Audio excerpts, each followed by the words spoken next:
Hello, hello, hello. Sorry I'm so late. Hello. I made coffee. There was no way that we could do pain here and me not have it. It is what it is. Happy to see everybody back. I guess I'll wait for some notifications to click. Hello to who that? Who do we got? Majestic. Hello. Glad you could catch a live. If anybody hears anything regarding Alan, you drop it. I am not monitoring that live, but who else do we got? Meanie, William, Meg P. Who else am I missing? Is Fitziana here? For fuck's sake, Fitziana, if you're here, hello to you. Yvonne, for being late. It happens. Anyways,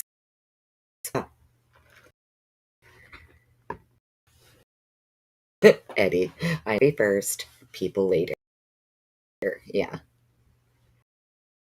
Well, I had a really, really long work weekend that absolutely kicked my butt. And then, hey, Echoes. And then, yeah, I was up really early today. I'm like, you know what? I'm going to need 2 coffees.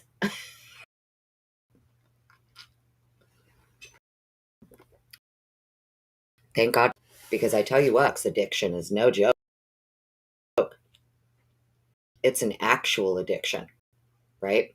And I actual start and make everything myself, cold foam. I know how to do everything all myself. And I tell you what, it is not the same. Okay. I am absolutely addicted to Starbucks. It's a problem.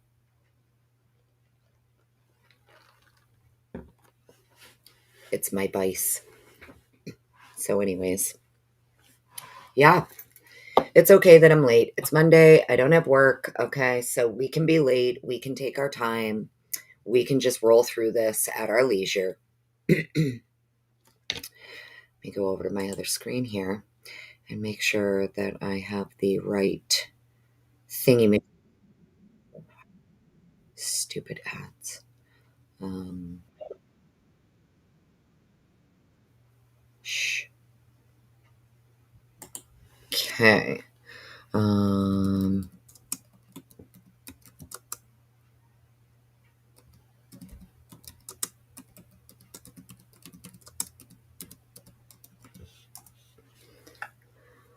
don't know if I had the right thing up, so I'm just making sure I do. Let's see. This one.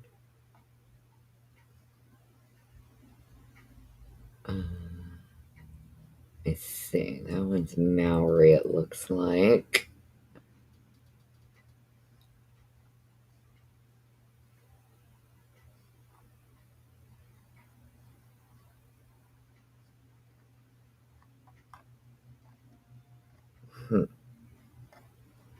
Why can't I find it? Anybody know what it's under? I'm not seeing it on Law and Crime.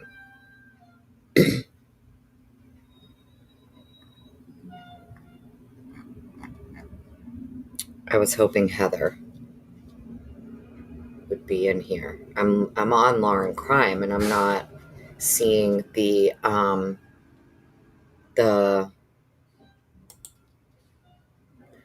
hang on. I see the one for Maori. I am not seeing. Hang on, let's see here. Maybe if I look it up a different way.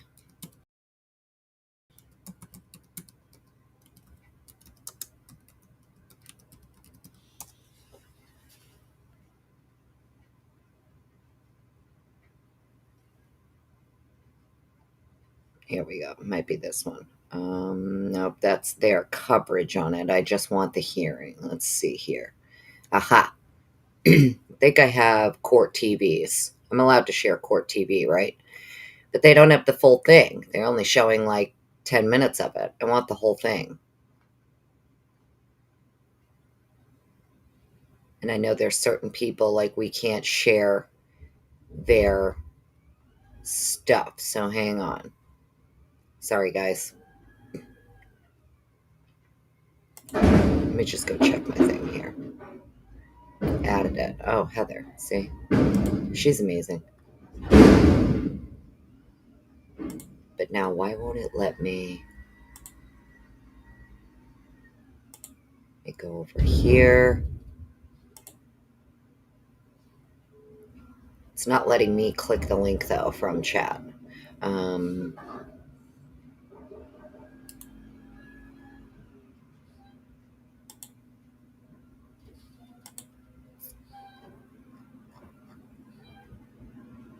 Hey, love Tina. How you doing? What was it under, Heather? Like the title of the video. Just tell me the title and I'll go find it. It's not letting me click the link you shared.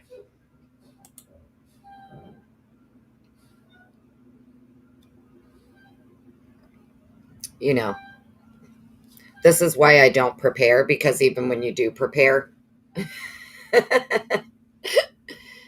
copy, paste. I know, honey, it's not even letting me copy it. So in Restream, the only thing I can do with your comment is, as far as I know, it's not letting me do anything. The only thing I can do is show or hide your comment. That's it in Restream. It's not letting me. Law and Crime, Kohberger hearing, May 30th, 2024. Thank you, darling. You are the best. You are the best. Law and Crime, Bryan Kohberger, May.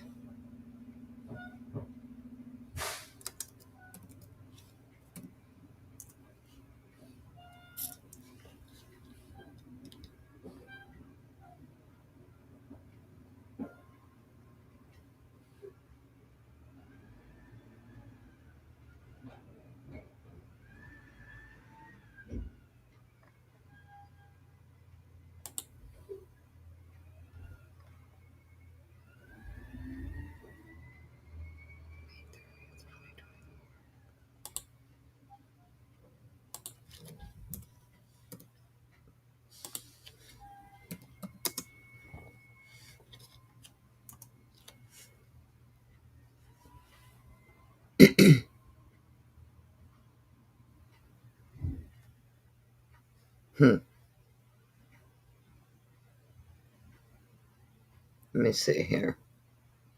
Is this this looks like the one that has Maori. Oh, no, wait. Okay, got it. Thanks, Heather. Sorry, honey. Sorry, guys. Sorry, guys. Sorry, guys. Okay, I'm not prepared. All right? Sorry.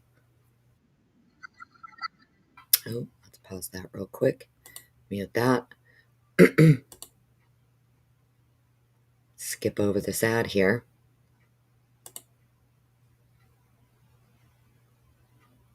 Let's get it back to the beginning. Pause. Oh my God, these ads. Yay.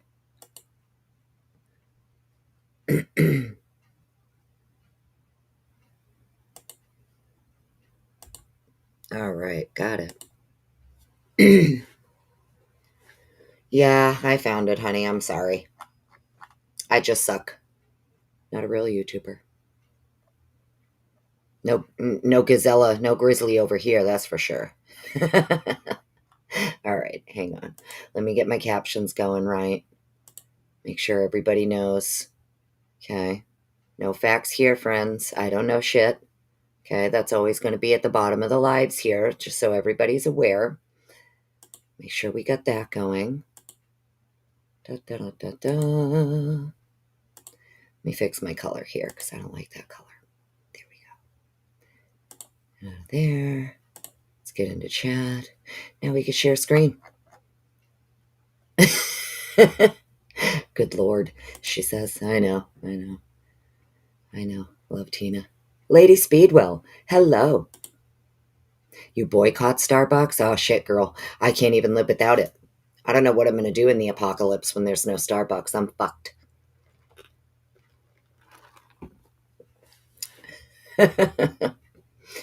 No, it was me, Echoes. It really was totally me. I suck. I should have been more prepared for this, but you know what? I mean, whatever.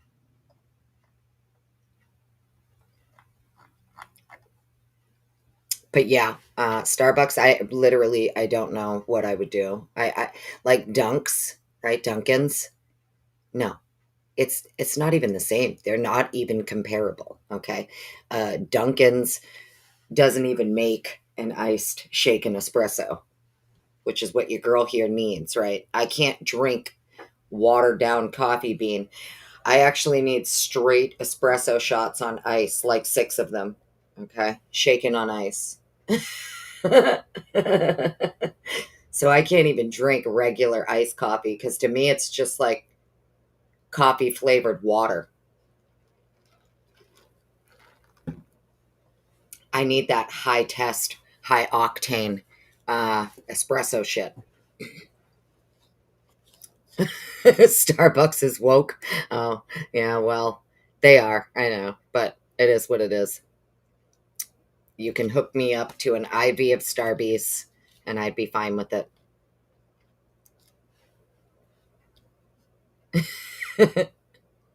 Which bacon? The one from Starbucks or the bacon strips? Those little bacon strips from Dunks. Is that what you mean, Heather? The snack and bacon. All right. So, oh, I like tea too. Yes, Lady Speedwell. I love tea in the winter. I really do. I love tea. But usually, like when I first wake up, no, it's coffee. I need coffee.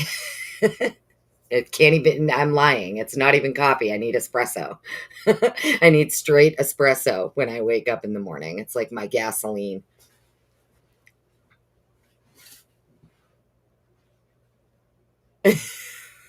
Snack and bacon. Yeah.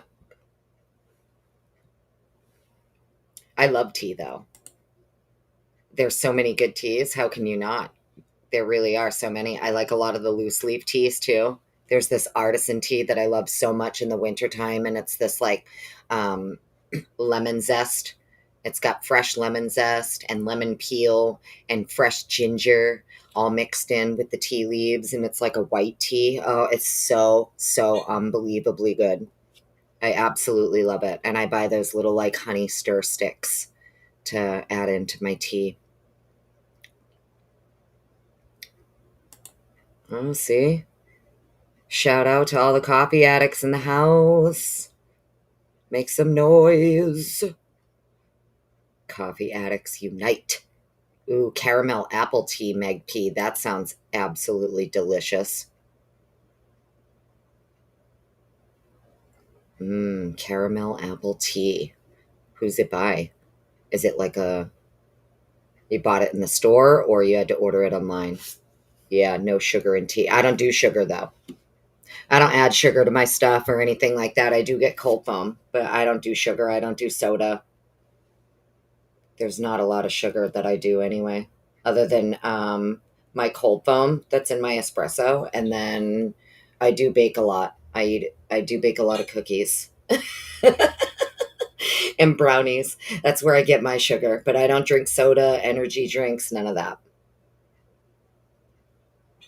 Yeah, same, Eddie. I can't start my day without coffee, right? Like in the apocalypse, I literally don't know what I'm going to do. I mean, I'm going to be a wild, feral person in the apocalypse. Okay. If there's no coffee, I don't know what I'm going to do. Hey, sweet and salty, you're back. Taking a break from Delphi. Yeah, I figured, anyone in the chat, seriously, if you get breaking news about any decision in the Allen case, feel free to drop it in the chat. Let us know. I'm kind of I'm following it, but like I don't have another tab open for breaking news or anything. So if anybody else sees that breaking news come across, let us know.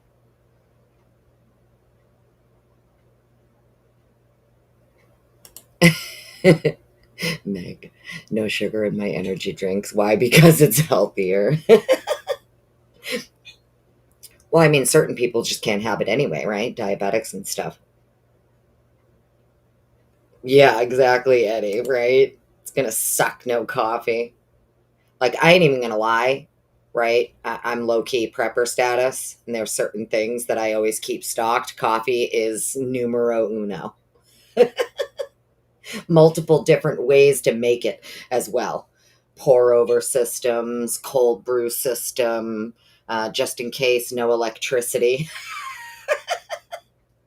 I've thought about all of the ways, instant coffee, all of the ways that I would still be able to make coffee in a situation where there's no electricity, even for natural disaster, stuff like that, just because of where I live, inclement weather.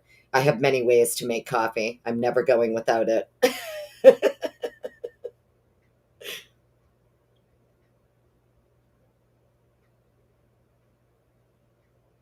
Yes, echoes. Anybody, give us it. Feel free. Give us the updates, That way, no one has to feel anxiety about it. There's multiple lives going on, I know right now, people covering it. So I'm sure if there's any verdict, anybody who has Twitter, I would say keep your eye on Twitter. That's probably where you're going to hear about it first, would be my guess.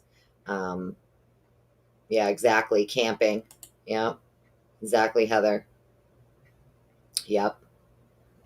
Little propane powered mini one single unit burner and a kettle.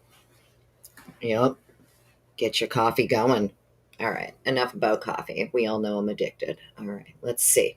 So, um, it's by the Republic of Tea and it's caramel apple sweet harvest herb tea. All right. For anybody interested, write that down. Republic of Tea, caramel apple sweet harvest herb tea. I will be all over that for sure. Thank you, Meg.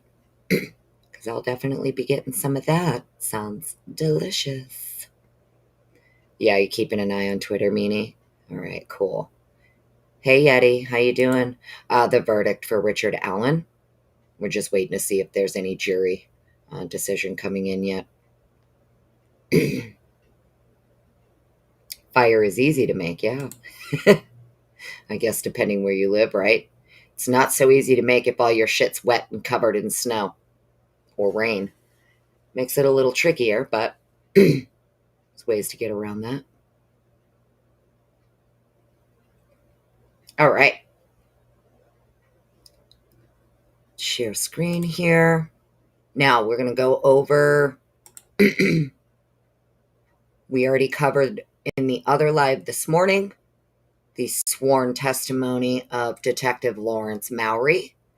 And now we're going to go over the sworn testimony of Corporal Brett Payne and see what we can all learn from that. All right. Here we go. Here we go, friends.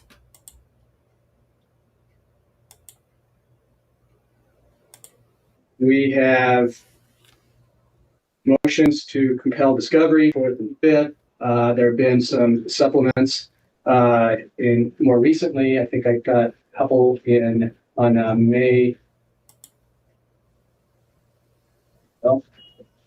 28th, I believe. So we need to sort that out. That's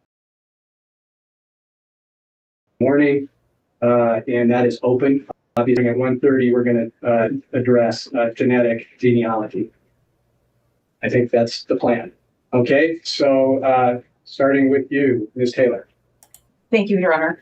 After last week, we had one witness testify, and I have two additional witnesses this morning, and then there will be witnesses this afternoon in closed session as well. Okay. And I'd be prepared to call my next witness. Okay, go ahead. Called Brett Payne. Okay.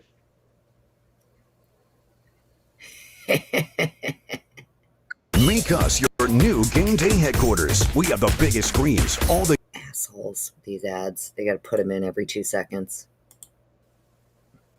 Make sure, please come forward. Raise your right hand. You solemnly swear that the testimony you give in this case shall be the truth, the whole truth, and nothing but the truth under penalty of perjury? I do. He's already Make sure, lying. please have a seat. Hey, American And then Princess. when you're seated, please state your name and spell your last. My name is Brett Payne, last spelled P-A-Y-N-E. All right, thank you, sir. Ms. Taylor. Thank you. Good morning. Morning. Will you tell us your occupation? I am currently employed by the Moscow Police Department as the detective corporal. What experience do you have prior to Moscow Police Department? I was serving in the military for 6 years. 3 of those were as a commissioned officer in the military police corps. How long have you been with Moscow Police Department? 6 years. We're here to talk about the case of the state of Idaho versus Bryan Kohberger. Have you worked on that case? Yes, ma'am. What is your case? I was assigned as the case agent for Moscow PD for that investigation. Does case agent mean you're the person in charge? Yes, ma'am. If I called you the lead detective, would that be a term that's the same thing as person in charge and Yes, case ma'am. agent? Yep. Okay, thank you. What were your general responsibilities as the lead detective in the case? So when I became case agent, I was assigned to work the command post that was established at the Moscow Police Department, along with my partners in Idaho State Police and the FBI. We managed the command post and directed the general direction of the whole investigation. Would that mean you would be a person to write warrants and affidavits in support of warrants? Yes, ma'am. Did you conduct or direct interviews? Yes, ma'am. And did you search for a suspect? Yes, ma'am. Were you the go-to person and the person in charge for evidence that would be brought into Moscow Police Department to support the case? No, ma'am, I was not. Who's in charge? That would have been our evidence custodian. As the lead detective, were you aware of the evidence that would be under the control of the evidence custodian? Not entirely. I was made aware of basically the most pertinent evidence that was coming in, but was not aware of every single piece that was brought into the police department. Okay.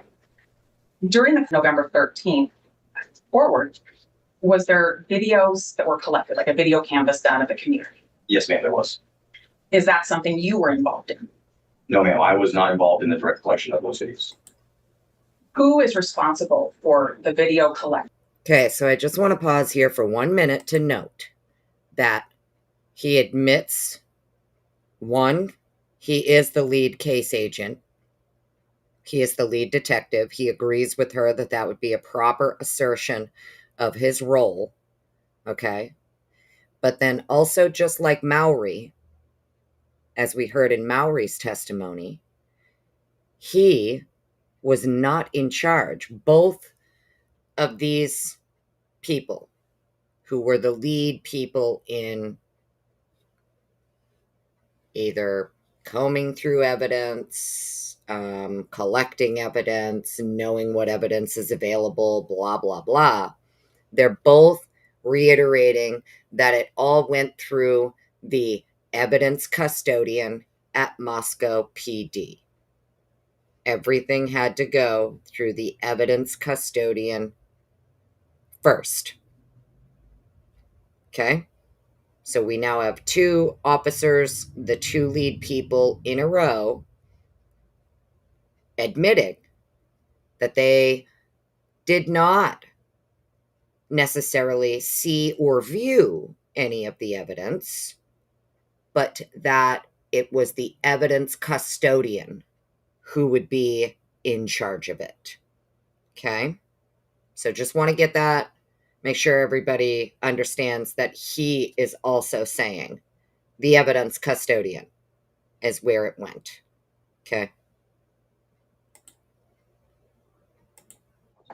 And knowing what videos exist?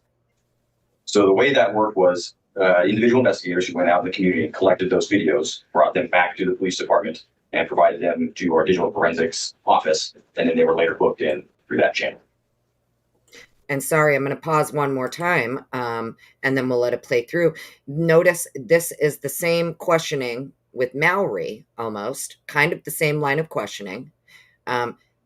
She's asking both of them regarding this Red Star Coffee Company video, okay? Because this is a video that was handed over on USB, okay, from ISP.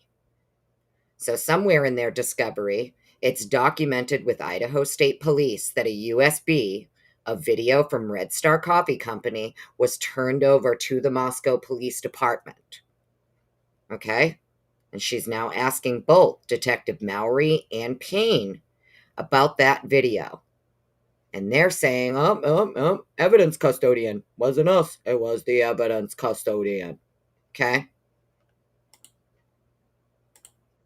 So the digital forensics office would be the responsible entity to receive these pieces of video surveillance. Is that right? Yes, ma'am. I would say it was a dropping off point for those pieces. Yes. And who is that person? That was a joint effort between Detective Mowry and several people within the FBI. Which people within the FBI? I do not remember. Detective Payne, I'm asking because last week, Detective Mowry told us that he wasn't in charge of these videos. And I need to know where they are. Do you have any idea who the FBI agents are that were also in charge of this? I mean, we can certainly find that out for you, yes, ma'am. I don't know off the top of my head.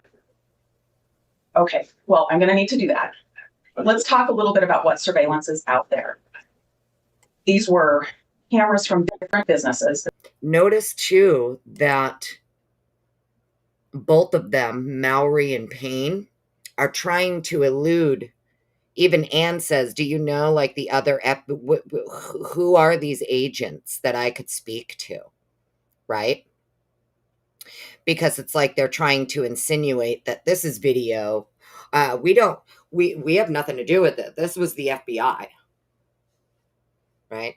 When we know from what she questioned Mowry about, this is video that was obtained by ISP and turned over to Moscow Police Department. Red Star Coffee Company video was not collected by the FBI. At least I don't think it was, based on what she was questioning, how she was questioning Mowry. She said that it was ISP who turned it over to MPD. So I think it's interesting. She's asking him about these other agents from the FBI. And he's saying, oh, I don't know. I don't know. How are you the lead detective? And you don't know who these other lead agents from the FBI that are assisting you in your case? You have no idea who they are? What? That can't be true. It just can't be true. Sorry. Is that right? Yes, ma'am, as well as some private residences. Let's focus on the businesses for just a minute. Those would be collected at main points in Moscow where you might find a person of interest. Is that right? Yes, ma'am. We canvassed pretty much the entire city of Moscow looking for places that were willing to or could provide us video. And was it also important to think about if somebody were to come into or leave Moscow, the kind of video cameras you might find on those areas? Certainly, yes, ma'am. And that would be the east-west road between Moscow and Pullman. Is that right? Yes, ma'am. Referring to SR270/Pullman Road. They wanted that to refer to. I know that as the Moscow Pullman, and that goes from Pullman out towards Troy and that area. Yes, ma'am. Okay. And also important in that video collection would be the north-south Highway 95, the north end of Moscow and the south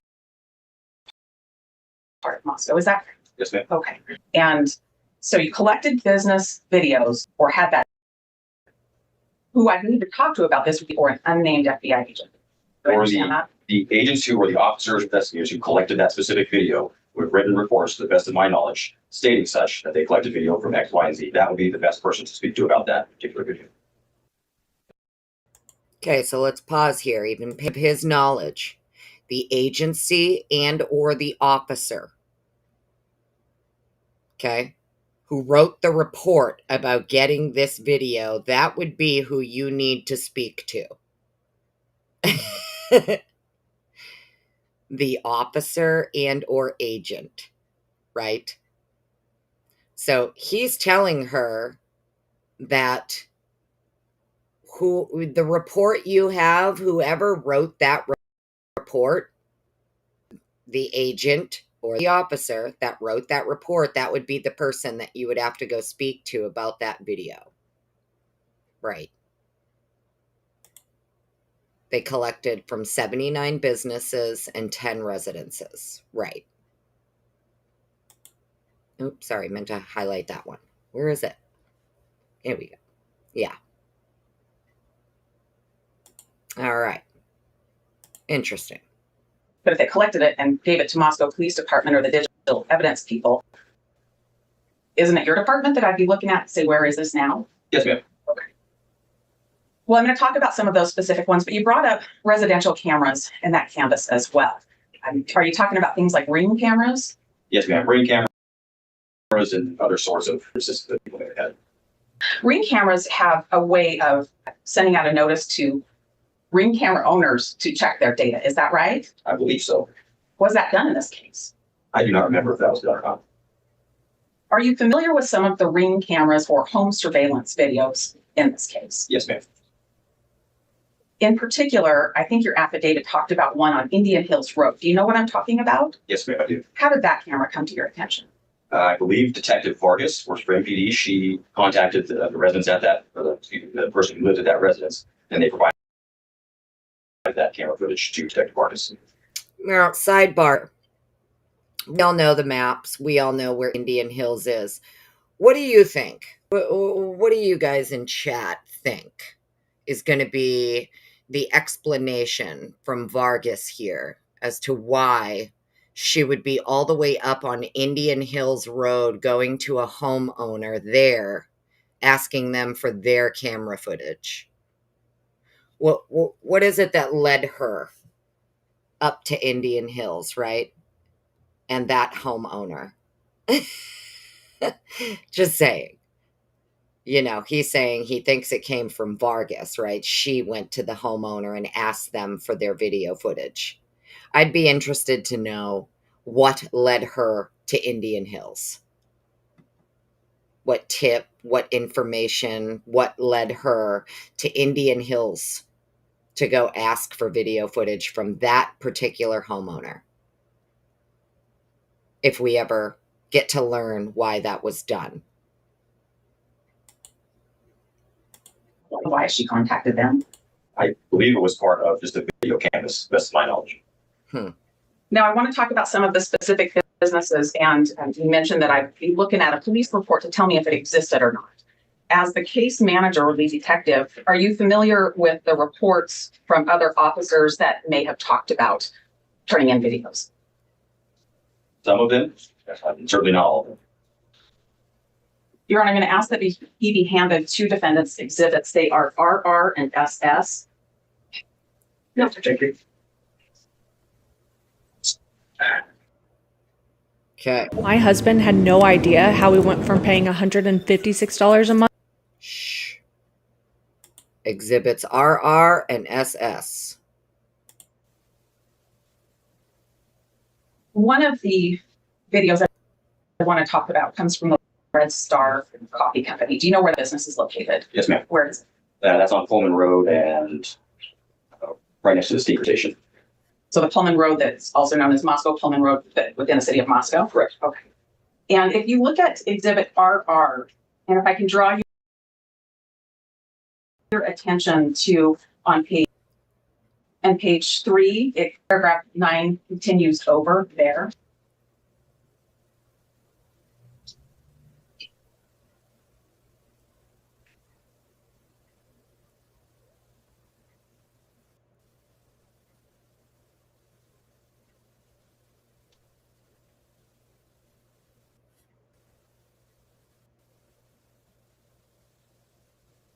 Whatever report he's reading would make it seem like this video exists. Based on your review of that, am I correct in believing that the Red Star surveillance video was collected and given to Moscow Police Department? It reads that way, yes, ma'am.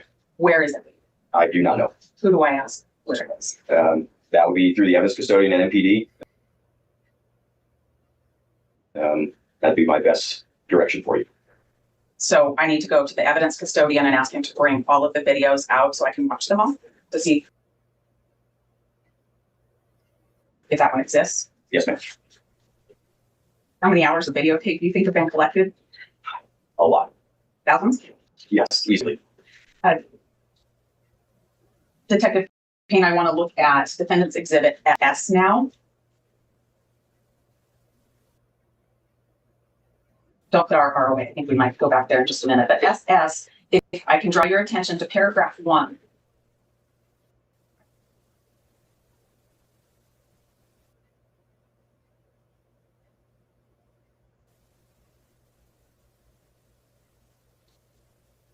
Okay. Would I be correct in believing that I should be able to have a videotape from a place called Money's Machine? Yes, ma'am. Where's Money's Machine? I don't know where Money's Machine is, ma'am. It does not sound familiar to me. Hmm. Can you see the address that's also listed in paragraph 1? Yes, ma'am. Does that help you know where Money's Machine might be? It'd be south of the Moscow city limits, if memory serves, but that's the best I can recall. You don't know where this particular numbered address on South Main might be? No, ma'am. Interesting. Well, let's go back to.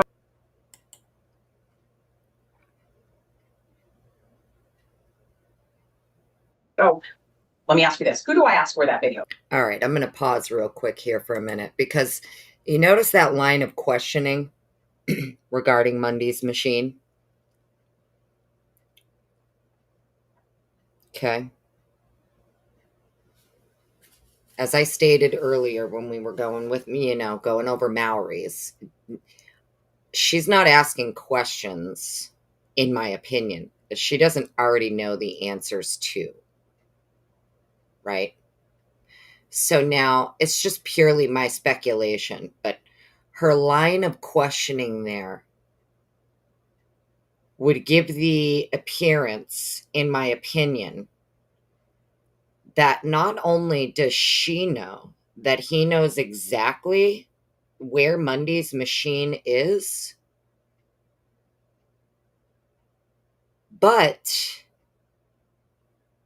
I would not be surprised if the defense themselves went to Money's Machine in search of video that they could not get produced from MPD, right? So let's remember here that in DP cases especially, the defense is obligated under the Constitution of the United States to do a full criminal investigation on behalf of their client in the background.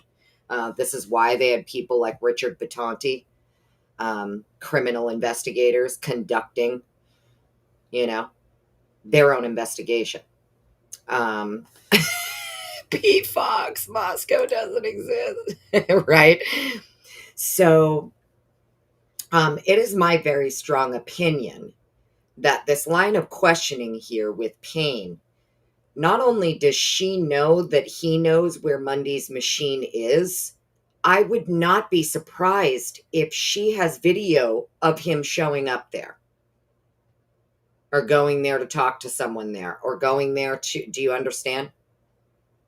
That's just my pure speculation and my opinion. This line of questioning that's going on here, she absolutely already knows the answer to, right? He's saying he has no idea where this place is. He's been a fucking police officer in Moscow for 6 years. He's claiming he's never heard of this place and doesn't know where it is. Okay. I call bullshit.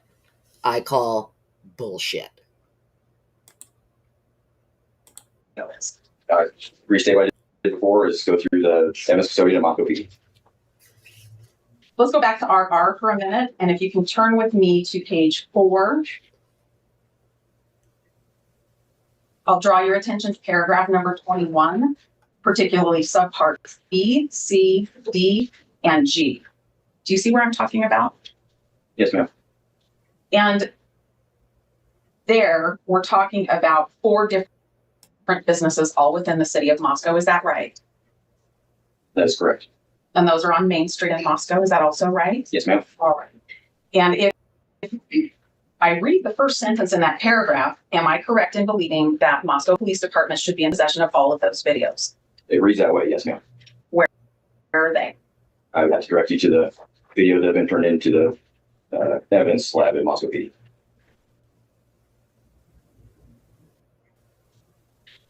Right.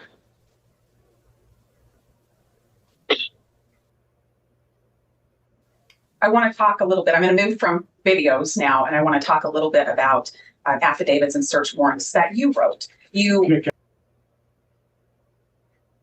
I ask a question? You're not asking to admit these exhibits? Your Honor, I haven't. I just wanted to make sure. Yeah, I haven't. The court has those filing to put the court and counsel on risk of things we talk about. Mhm. I'm not going to ask that these be admitted this way. Detective Payne didn't write them, but he's familiar with the content. So I think I have questions answered. Thank you. Let's talk about affidavits and search warrants for a minute. Did you author affidavits in this case? Yes, ma'am. And did you use affidavits you authored in support of search warrants to obtain information that you wanted to take a look at? Yes, ma'am.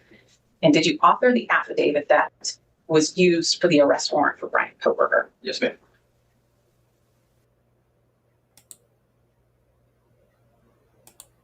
Okay, now we're getting into the affidavit that was used for the arrest.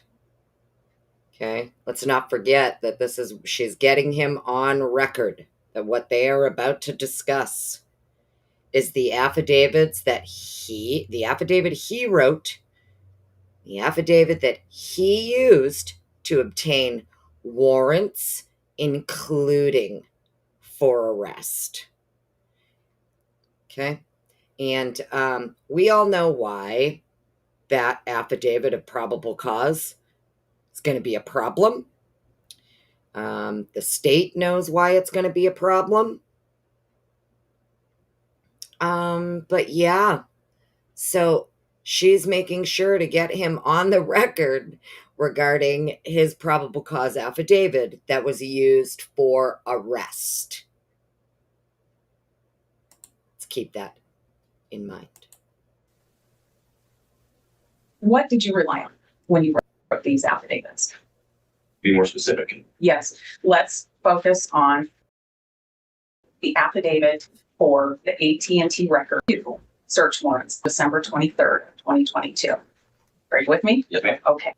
So let's talk about those search warrants and the affidavit. First, the affidavit. What did you rely on in the affidavit you wrote for the first AT&T search warrant on December 23rd, 2022? It was a conglomerate of interviews, data received from cell phones, my observations of some surveillance footage that was taking place, various other things. Go down the line. If you could be more specific on specific parts, I'd be happy to tell you what I'd like. Okay.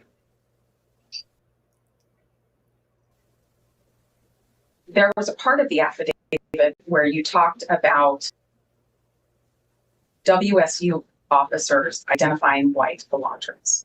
Yes, ma'am. And there was a part of the affidavit where you talked about 2011 to 2013 Elantras, and then it expanded to 2016 to include the year 2016 Elantras. Yes, ma'am. What I want to know first is what you relied on to expand that search from 2013 to include 1415. That information was added to FBI Special Agent Imel. He's a vehicle identification specialist. He used snapshots from the previously mentioned surveillance videos, and that was his determination on the types of vehicles we should be looking for, rather the year range we should look for. It would be in his report, it would be more specific, but that was what I based the affidavit off of. That portion of it. I understand as far as when we get to 2013, but when we go beyond that, what did you rely on to get beyond that? It would have been. Okay, I'm going to pause here for a minute because notice how he deflected from the question there. She's asking him what he relied on for his first December 23rd warrant. And she asked him about receiving reports about WSU police officers finding a vehicle, right? And he tries to deflect towards the vehicle. That's not what she's asking him. She's trying to get him to talk about exactly, William. She's trying to get him on record that he, in fact, did these two back-to-back December 23rd warrants after he received information on December 20th about WSU officers finding this white Elantra. The problem is his probable cause affidavit makes it sound as though he got the tip from WSU in November, even though he actually didn't learn about anything going on with WSU until December 20th. And he's trying to deflect from that here in this questioning, in my opinion. Okay? She's trying to get him on record for it. And, you know.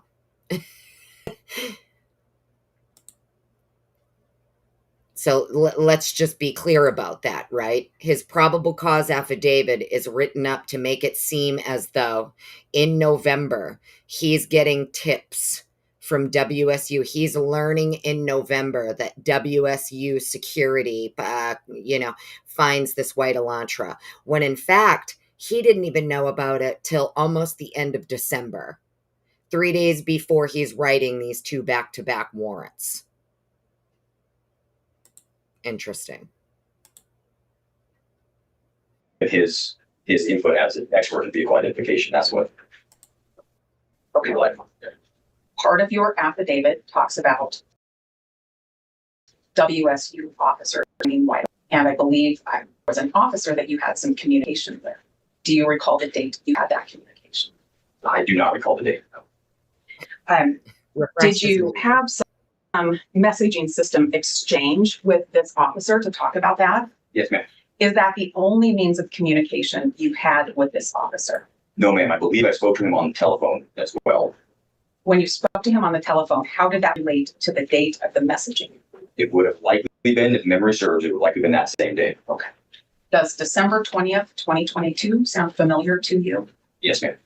And so this conversation with this officer from Washington, it related backwards to when he noticed an Elantra. Is that right? Yes, ma'am. But when he noticed it, about that yet. Is that also correct? That's correct. Okay, so you don't know about him or talk to him until December 20th, 2022, correct? Yes, that's correct.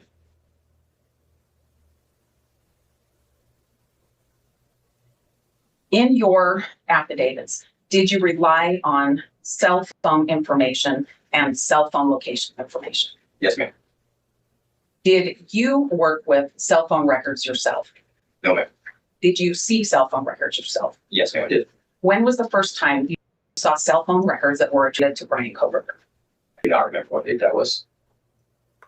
Well, Refresh his maybe memory. you can give me an estimate. We know on the 20th, you're talking to WSU about an observation from a month before. And we know on December 23rd, that you're asking for AT&T warrants for information. Mm-hmm. Can you narrow That's it down? yes. Sorry, Judge. That's a yes. You can, I just want to get the record. Yes. Yes, that's Okay, correct. thank you. So between those two dates, does that help you identify the first time you saw cell phone records related to Bryan Kohberger? Memory serves, the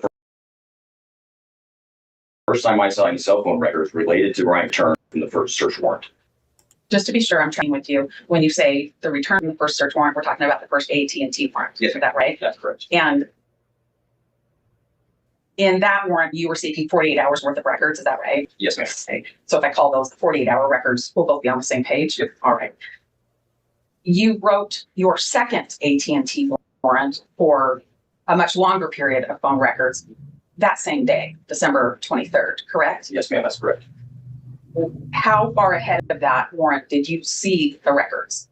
It would have been upon the receipt of the 48-hour records that came in from AT&T. Immediately after receiving those, I began writing that second section of the second AT&T warrant for the longer period. If that makes sense. It does. So you get these records and you take a look at them and you warrant. Is that right? The records were provided to FBI Special Agent Balance, who began deciphering them. I'm not an expert in cell phone records. That was the next thing I was going to ask you. So, no, ma'am, I'm not. So, he was the one who was conveying that information to me so I could understand what it was. So do you get the records and then get them? So let's stop here for a minute. Brett Payne is saying that the records went through Balance. Balance is the one who deciphered them and told him, right? Because he's writing the warrants and he's saying, I'm not the expert. But Balance is the one who told me what to do, right? He deciphered it for me. This is all on record. This is why I wanted to, let's replay this. Let's let it marinate. Okay, because I think that I'll just speculate. Special Agent Balance likely had a feeling that maybe potentially he was being thrown under the bus here, which is why we'll see later on. It would appear Payne is unaware that Balance has produced their text messages to the defense. Okay, we'll see that later on. But I think it's very interesting that he's saying the records were returned to Balance. Balance was the one deciphering them. And yet, I guess that's he was, whatever Balance told him is what he based his warrant on for the second part of the AT&T warrant on December 23rd. So that's interesting. For the longer 6 months worth of records. His 6 months worth of record warrant was based on the information given to him that was deciphered by Special Agent Balance from the FBI. That's what Brett Payne is saying. Interesting. Him somehow?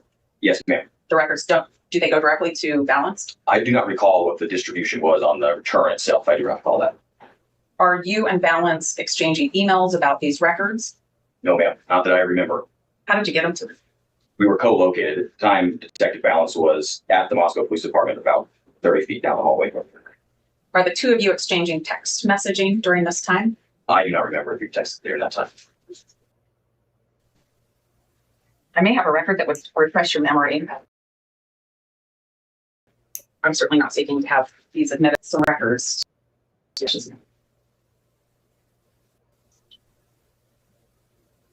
I love it when she refreshes his memory on his own text messages.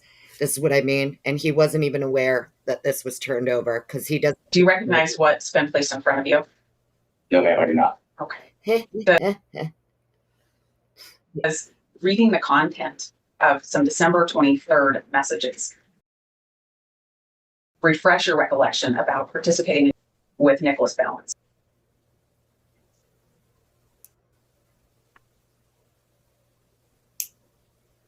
It really does not, ma'am. Will you look at, there's 3 separate stapled documents. Will you move that one and go to the next one? Still on December 23rd? Yeah. This is on December 23rd. These messages are from when he's getting these warrants. She's showing him I do his vaguely own remember text that. messages. Exchange the one at the top of the second. Is that the one that starts with you identifying yourself? No, ma'am. It starts with the message says, group text for this weekend, Maria, Nick, and Brett. Do you look at one?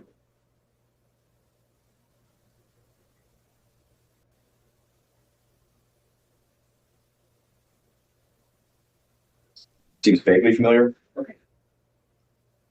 So, just so I'm clear then, Nick Balance is at my apartment when you're getting, on December, when you're getting these 2 warrants. Is that right? If memory serves, that's correct. Okay. Well, you told me that you're not the guy who understands how to interpret these records.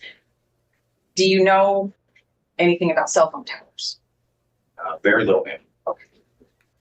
So when you, the second AT&T warrant, you have possession of Bryan Kohberger's call detail records or AT&T records, but you don't know what they mean, so you're relying on somebody else. Yes, ma'am. Who all did you rely on? Mainly it was Special Agent Balance. He was my main point of contact for understanding what was going on. Okay. In fact, in your affidavit for the the second AT&T report, there's a couple of maps in there. Is that right? Yes, ma'am. And one of them has some video camera information. That's the first map. All right, before we get into this part, let's pause for a minute and let's discuss, okay? Yet again, he's saying agent balance, agent balance. Everything is agent balance from the FBI. But she's got him on record stating he does not recall any text messages or anything between him and Balance regarding, right? I don't recall. Well, at some point, she got the text messages between Payne and Balance for December 23rd. And she's having him read his own text messages. Okay? At first, he doesn't recognize them. Then he vaguely remembers as he flips the page. And then oh shit. By the time he gets to page 3, okay, of his own damn text messages, now he remembers. Now it's all coming back to him. So that's very interesting. I would love to know what the text message was on page 3. I hope and pray we get to see that. We get to read those text messages. Okay? Because I'd be interested to know if the way that I feel about it, right, is that Payne would know his text messages were in discovery if those text messages were turned over by the state in discovery to the defense. Personally, I do not think that's where those text messages came from. I don't think they were turned over by the state. And the reason I don't think they were turned over by the state in discovery is because Payne was like, I don't even know what this is when it was shown to him. Okay? Something tells me whoever turned over those text messages between Payne and Balance, Payne was not aware that they were turned over, in my opinion. And he seemed to be quite nervous. Cane B. Those text messages are not in my handwriting. Right? Wasn't me. Yeah. I don't know. I'm just saying, it's definitely very interesting how a lot of basically what he's claiming he used. Basically, what he's saying is that what he used to write his warrants and all of the information and everything he did as the lead investigator in this case, he did it because experts from the FBI, like Nick Balance, are the ones who basically told him that that's what he should do or directed him in that way. So I think it's very interesting. And it would appear here that the FBI and Nick Balance are like, actually, no, that's not what we said. And here's our text messages. But that's just my opinion. No facts here. Just my pure speculation. Where did that come from? I do not recall. If you have a copy of it, I can refresh my memory to tell you. Not that I do. She says, I bet I do. I have what we've marked defendants E.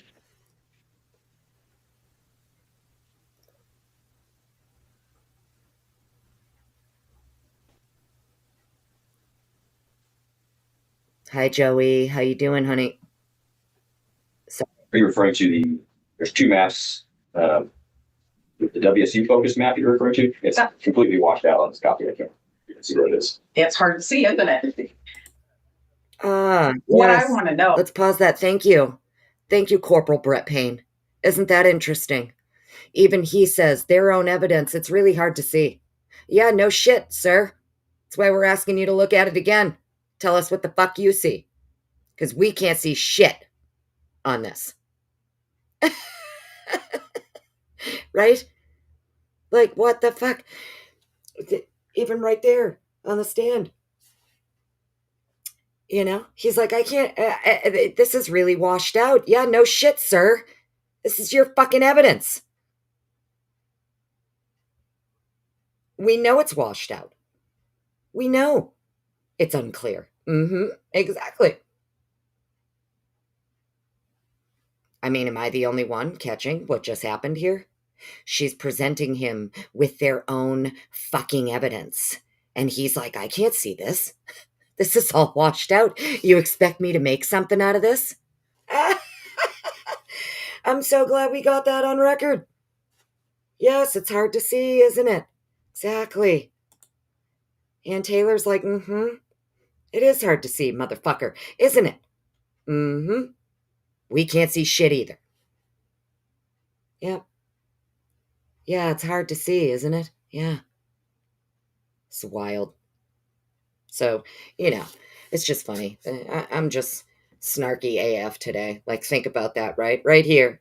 She hands him a piece of their own evidence. He's like, this is really washed out, ma'am.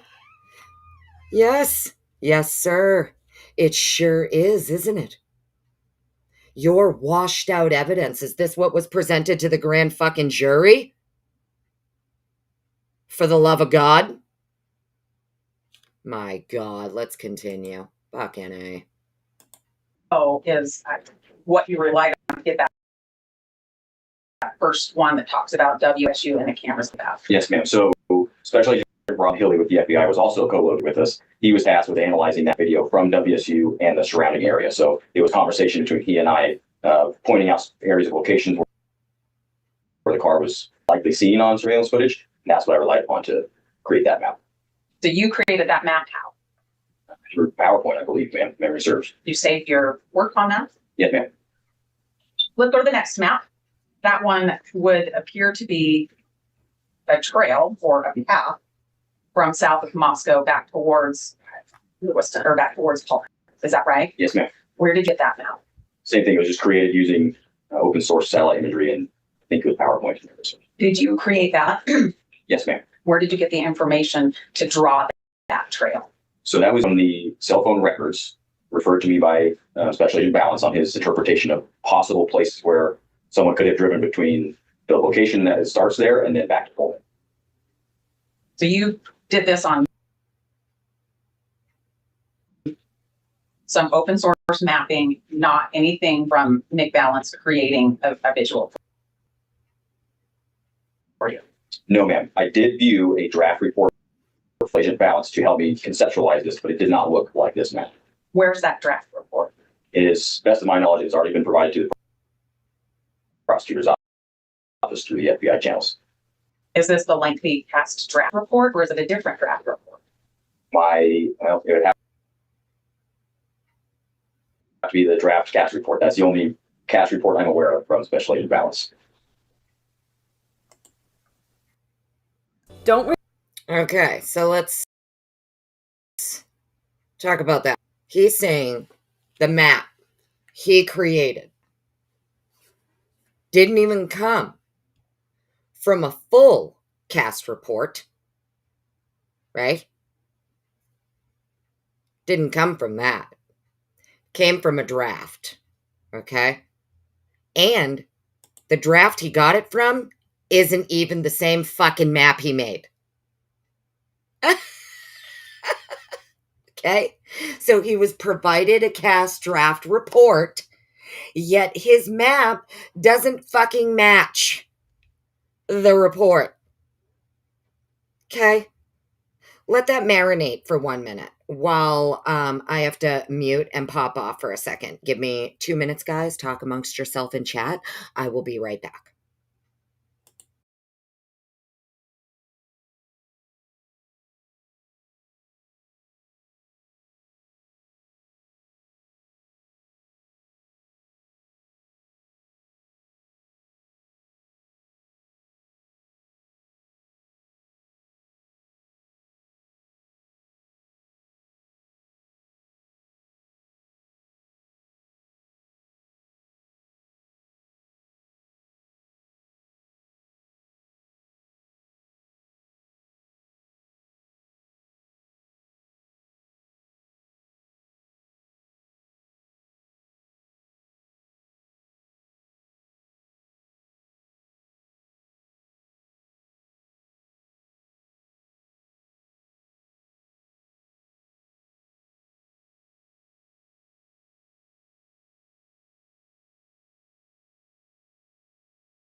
Okay, sorry. I am back. Now, let's all keep in mind here before I continue playing this, right? This is someone who cannot admit that he did anything with cast because he's not trained in cast. Okay? So here's the thing. He just admitted, right, that the cast draft, right, that he did view a cast draft report, but it doesn't, his map didn't come from that. Okay? So, I'm sorry. What? And even she's like, then what did you use? Like, what information did you use then? Right? Because he knows he can't admit he did anything with cast. He's not trained in cast. So he shouldn't have been doing anything with cast. That's not his area. Okay? So if he was given this draft report from Balance, and then for whatever reason did not use the information from that report and instead use different information that created a map that doesn't match up with the draft. Know what I mean? Anybody else like catch that?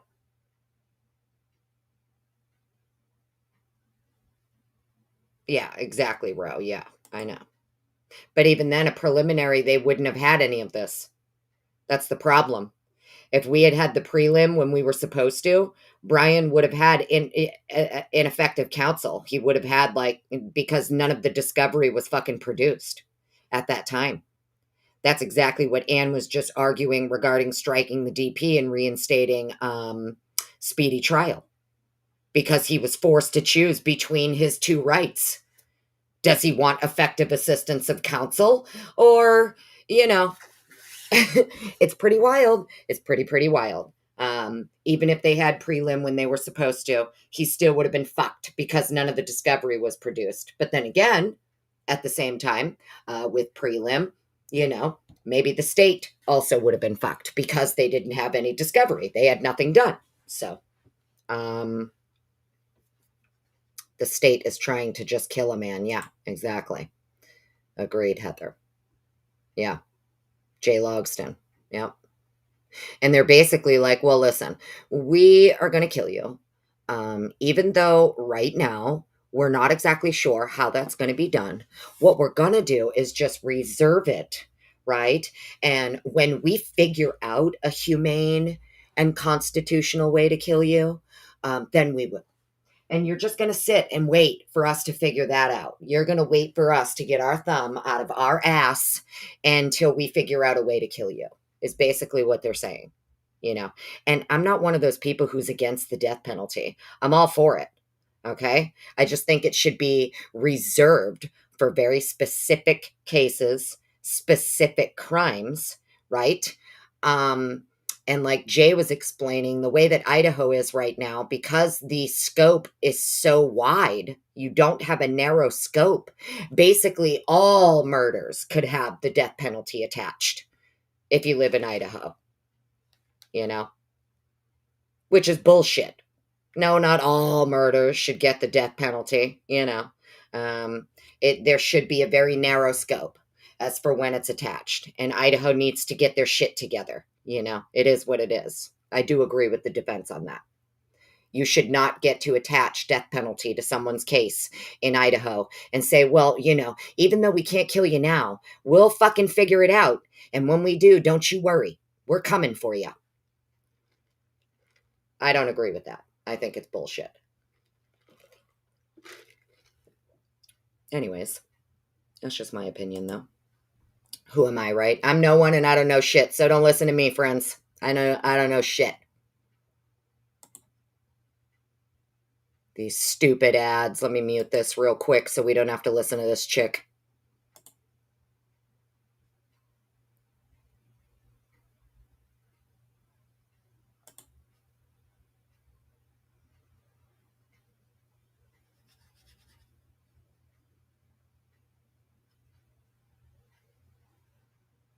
You looked at this past draft report to make that map that went into your affidavit to get the second set of records? Yes, ma'am. The one that was given to us in July of last year? I don't know when you got it. How many versions of that cast draft report have you seen? I've only seen that one, ma'am. That's the only one I'm aware of. Okay. And from the FBI, we have Agent Balance and Agent Hilly at Moscow Police Department with you. Yes. Yes, ma'am. And all of this work is done with verbal communication. Is that right? The majority of it, yes, ma'am. And Nick Balance's cast draft report. Correct. And I think Special Agent Imel's vehicle identification. Yes, ma'am. Okay. Let's talk about what you were seeking to get in this. Well, let me ask this before I leave the second search warrant. Is there anything else you relied on Thank you, Kane. to obtain that second search warrant, to compose your affidavit? Like I said earlier, we relied on cell phone records from surviving roommates as well as the victims. We relied on interviews with the two surviving roommates that were present at the time. We relied on the surveillance footage, cell phone data. Let's pause this right there for a minute. He just said what he relied on for these warrants to get these December 23rd warrants: surviving roommates' phones as well as victims. That's interesting, huh? So he's saying the surviving roommates' phones as well as the victims' phones is what he was relying on when he wrote these warrants, as well as this cast draft report. Well, it's not that it's not much, translucent, but how would the surviving roommates' phones as well as the victims' phones lead you to Bryan Kohberger if there's allegedly no connection?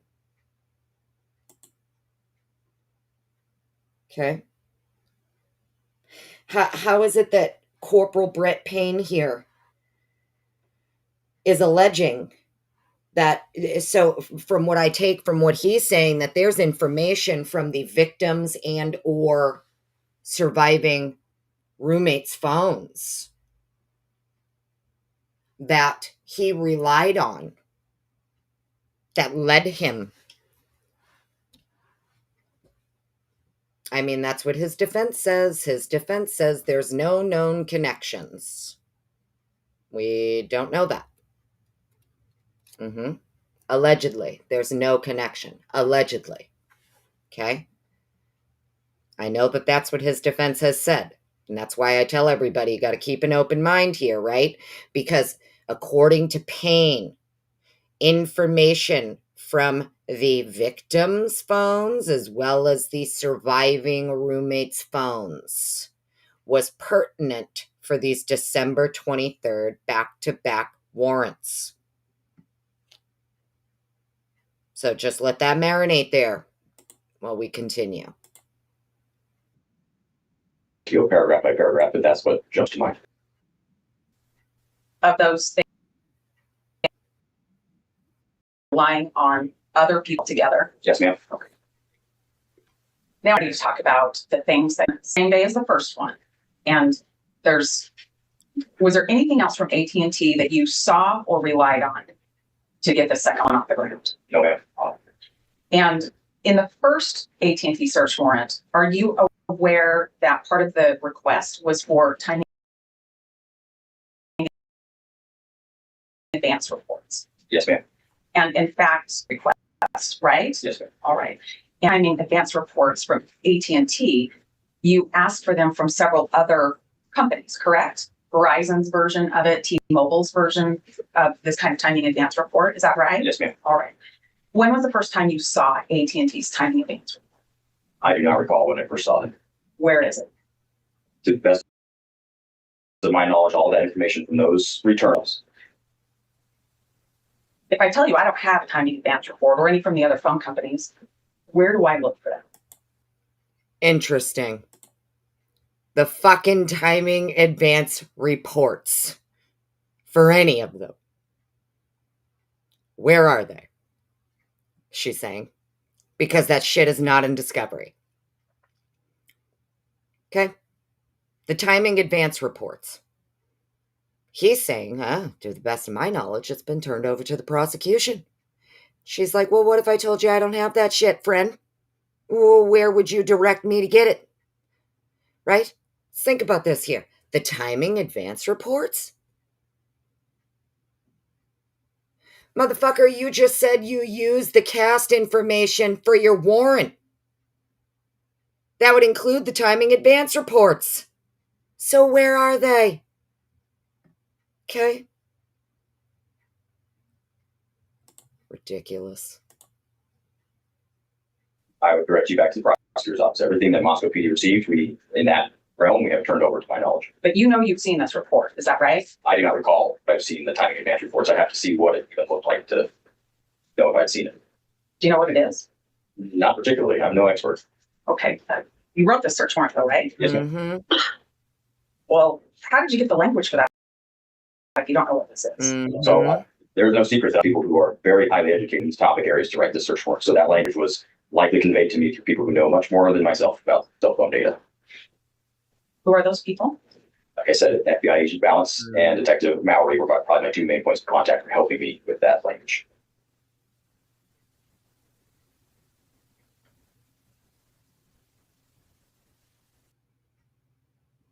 Hate YouTube ads? You need this Chrome extension.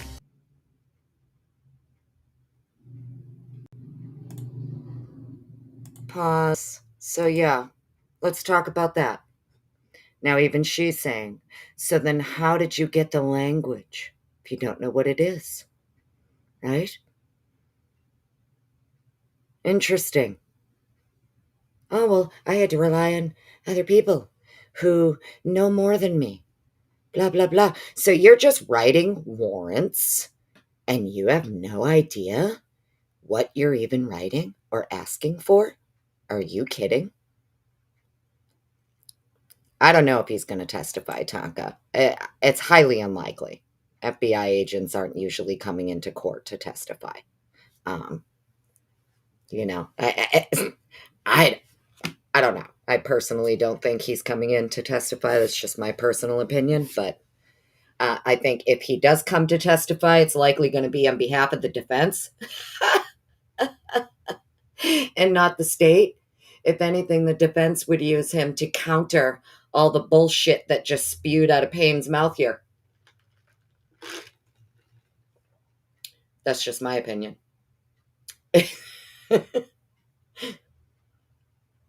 Brian's Ramblings. Hello. How you doing?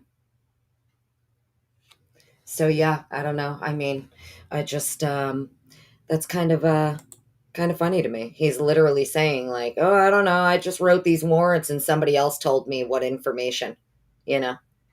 I don't know. I just relied heavily on other people who know more than me. What the fuck? Well, then why weren't those people lead? You know what I mean? Like, why? If you have no idea what you're doing, why are you the lead? I can't. I fucking can't anymore. Moscow is so stupid.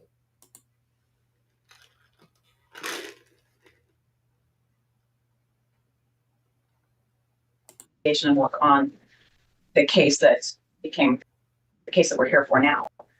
Did you communicate with Agent Balance by email? Yes, ma'am. And did you communicate with other FBI agents by email? Yes, ma'am. And did that relate to the investigation of the scene and later the investigation of Bryan Kohberger? Certainly, yes, ma'am. Were those communications that assisted you in preparing affidavits and search warrants to carry out your duties in the case? I do not recall. But you recall the emails themselves? I recall sending emails to FBI agents, yes, but specifics. And receiving them? Yes, ma'am. Where are those emails now? All emails that Moscow PD is aware of have been turned over to the prosecutor's office. Your Honor, if I could have just a minute? Sure. Thank you. And yes, Nanya, no, I know. I was just giving commentary.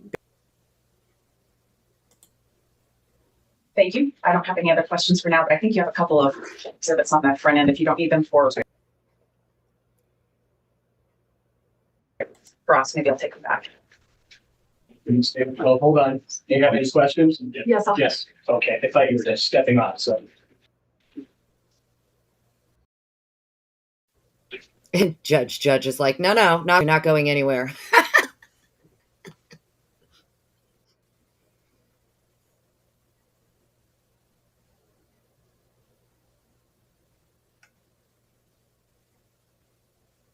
thanks. Yes, thank you. Good night. Morning, Stephanie. Good work. To your knowledge, has all the evidence in Moscow Police Department's possession been turned over to the state for us to discover? Yes, ma'am. Have you facilitated the defense visiting MPD to review the physical evidence in this case? Yes, ma'am. Approximately how many times have you done that? I had to guess. I'd say 6. Now, let's talk specifically about this video surveillance. Explain to me the process for collecting video surveillance. So in this investigation, the way that played out was we directed the investigators to go into the community and collect any available surveillance footage there was. Once they had done that, they were tasked with bringing it back to Moscow Police Department, placing it in the digital forensics lab, and then writing a supplemental report on where they collected that information. That was the process. Do you know how many agencies helped in this video canvassing? Certainly the FBI and the Idaho State Police. I'm not sure if any other agencies helped that over.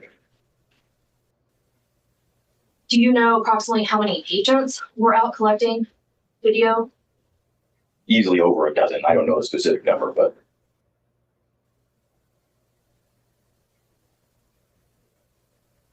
Isn't it true that investigators collected video surveillance from approximately 79 businesses yes, ma'am. and approximately 10 residences? So let's talk about the areas that Ms. Taylor mentioned. Isn't it true that there's other surveillance video capturing the Moscow Pullman Highway, specifically on the way to Pullman? Yes, ma'am. Isn't it true we've turned over video for banks Yes, on ma'am. that highway? Isn't it true we've turned over surveillance for stores on that highway? Yes.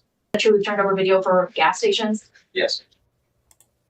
Isn't it true, Corporal Brett Payne, that all the videos we turned over are absolutely fucking irrelevant and do not depict the car, the actual suspect vehicle one? That should have been the question she got to here. Okay? Where's the video of the fucking suspect vehicle one on King Road? Where's that video? Notice she isn't talking about that one, right? Okay? The fuck? 79 businesses, 10 residences. That's 89 videos. Out of all of them, okay. Oh, isn't it true we turned over from the gas station? Isn't it true we turned over from here, here, and here? Yes, bitch. And we already know that many of those videos are from like 5 in the morning to 6 in the morning after the crime. Where are the videos for during the crime? Fuck. Now let's talk about the Troy Highway towards Troy. Isn't it true we've turned over surveillance video for fast food restaurants, Yes. gas stations, Yes. and now US 95 towards Coeur d'Alene? Isn't it true we've turned over surveillance video for hardware stores, Yes. gas stations? Yes. Now, what about US 95 towards Lewiston? Isn't it true we've turned over surveillance video for gas stations, Yes. as well as apartments? Yes.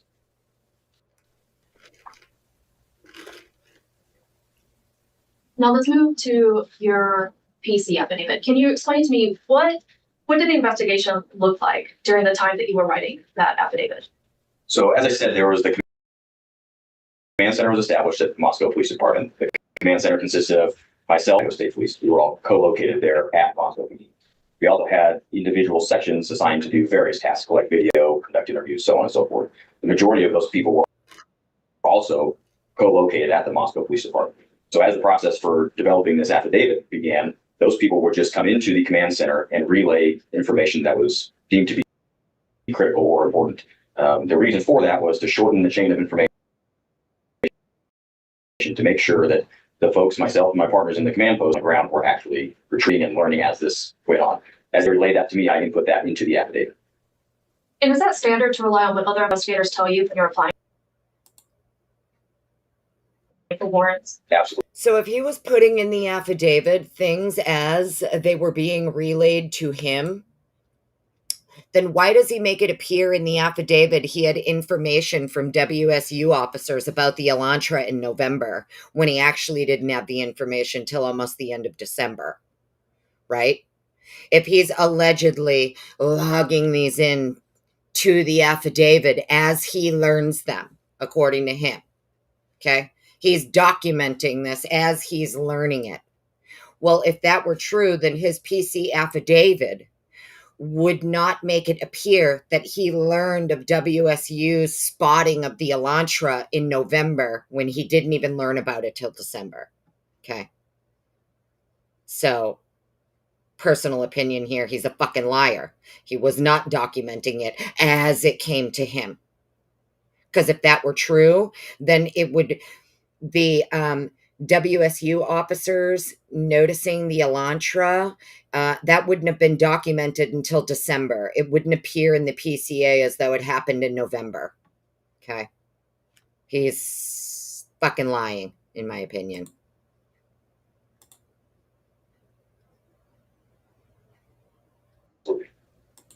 And is that what you did? Yes, ma'am. And is what you relied upon detailed in your probable cause affidavit? Yes. Now, talking about the timing advance records, are you aware that AT&T didn't provide timing advance records in December of 2022? I do not remember. Did you catch that? So what is ClickUp? ClickUp is an all-in-one productivity software where you can manage. Mute that. Wait for that to skip. Let's hear that again, friends. Okay. Are you aware that they did not start providing those records until May of 2020? Isn't it true that there's other surveillance video capturing the Moscow Pullman highway, specifically on the way to Pullman? Yes, ma'am. Isn't it true we've turned over video for banks on that highway? Isn't it true we've turned over surveillance for stores on that highway? Yes. Isn't it true we've turned over video for gas stations? Yes. Now let's talk about the Troy highway towards Troy. Isn't it true we've turned over surveillance video for fast food restaurants, Yes. gas stations? Yes. And now US 95 towards Coeur d'Alene. Isn't it true we've turned over surveillance video for hardware stores, Yes. gas stations? Yes. Now, what about US 95 towards Lewiston? Isn't it true we've turned over surveillance video for gas stations, Yes. as well as apartments? Yes. Okay, let's pay attention here.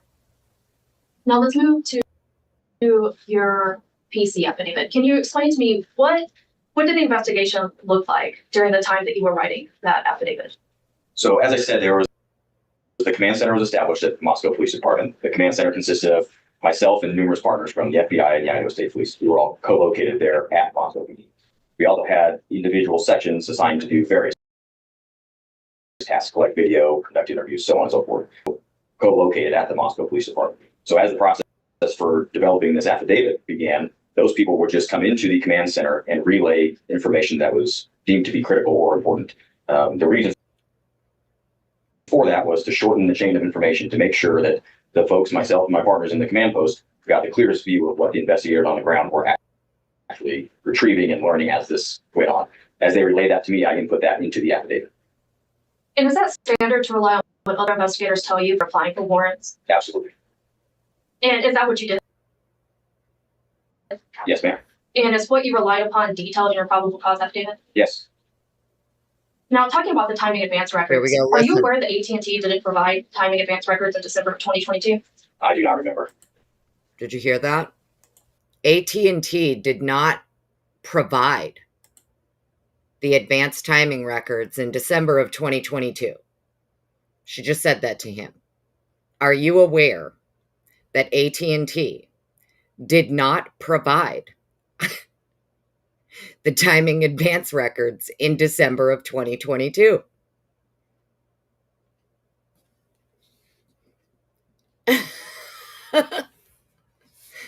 Okay, everybody catch that?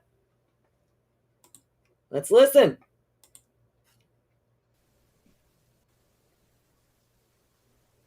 Are you aware that they did not start providing those records until May of 2023? Objection laden. Cross-examination. It is overruled. Go ahead. I'll re-ask. Are you aware that AT&T did not start providing those records until May of 2023? Yes. I don't have any further. Thank you. Ms. Taylor? Thanks. Let's start there. May of 2023. Do you have timing advance records now from May of 2023? I would have to direct you to Detective Mallory to answer that question. Don't know. Okay. Did you write a new warrant for them in May of 2023? I do not recall. If you included in 2 separate warrants in December of 2022, but they didn't provide them, why would you do that? It was the language that was suggested to me to write the affidavit. So, Language suggested by an FBI agent who's an expert in the field? yes, ma'am. Yes. And do you know if he saw the timing advance reports? I do not know. All right. Now, those first and second AT&T warrants were how many hours from receiving the return on the first one until the second one was given to Judge Marshall at 4:45? So Would that be fair? likely not. I want to talk a little bit more about the video and what's been turned over and what hasn't been turned over to us. And I want to focus a little bit on South US 95. Do you recall that south of Moscow on US 95 is the path that you put in your search warrant and affidavit alleging that Bryan Kohberger left Moscow going south on US 95? And are you aware that one of the videos that you gave us, the coffee shop there on South 95, that leaving Moscow, you'd have to pass that covers 5 a.m. to 6 a.m.? I do not recall the time frame for that. And so the time frame in these videos would matter, right? Certainly.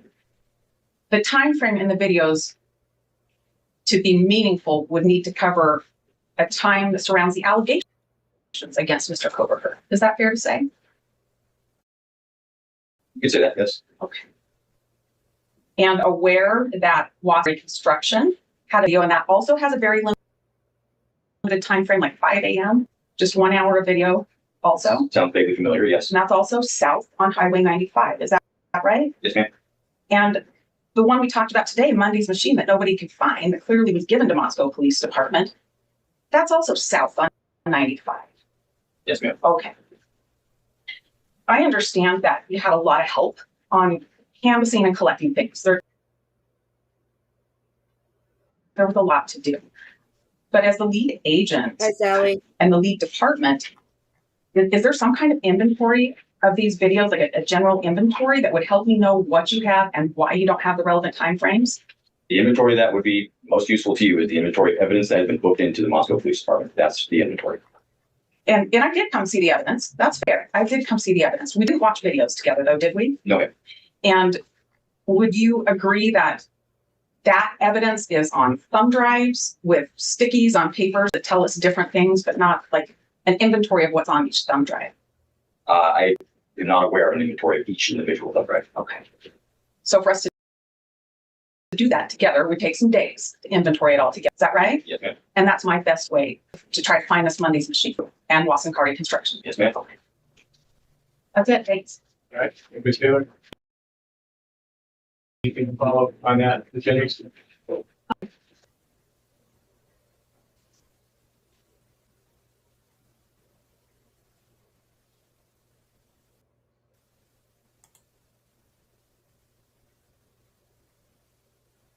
Thank you.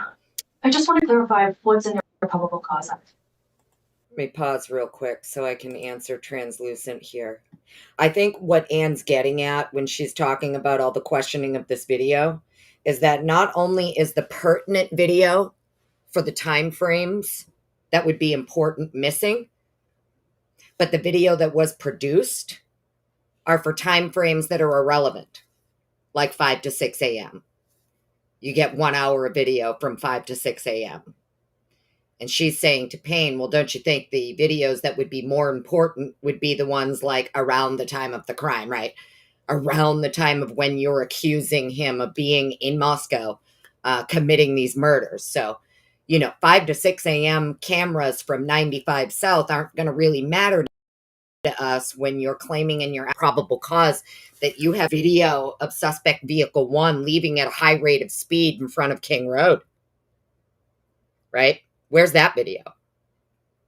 I think that's what she's getting at, is the affidavit of probable cause suggests that there is video.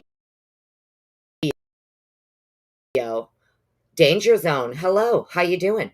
Makes it seem as though the suspect vehicle 1 is seen leaving the King Road area at a high rate of speed around 4:20 a.m. So that's the video that should be produced rather than the 5 to 6 a.m. gas station footage, per se. I think that's what she's getting at, is getting him on record that the videos from 5 to 6 a.m. are fucking irrelevant. And we don't even know why you gave them to us. Actually, we need the videos from the 3 to 5 a.m. time frame when you're claiming he was in the fucking area killing people, I think is what she's getting at. And I've had too much coffee, so I'm snarky and very cussy today. Sorry, friends. I'm not mad at anybody. I'm just snarky and cussy because this guy pisses me off to no end. This fucking Payne here. Let's continue. Does your probable cause affidavit state that Kohberger or White Elantra went on US 95 south of Moscow? No, it's not. Memory serves states that the next time in the area of the crime scene, on King Road, leaving via Walenta Drive, which is south from that area, and then terminates on Conestoga and Blues River Drive. That's what the probable cause affidavit states. And to your knowledge, are there other paths of travel south of Moscow besides US 95? Yes.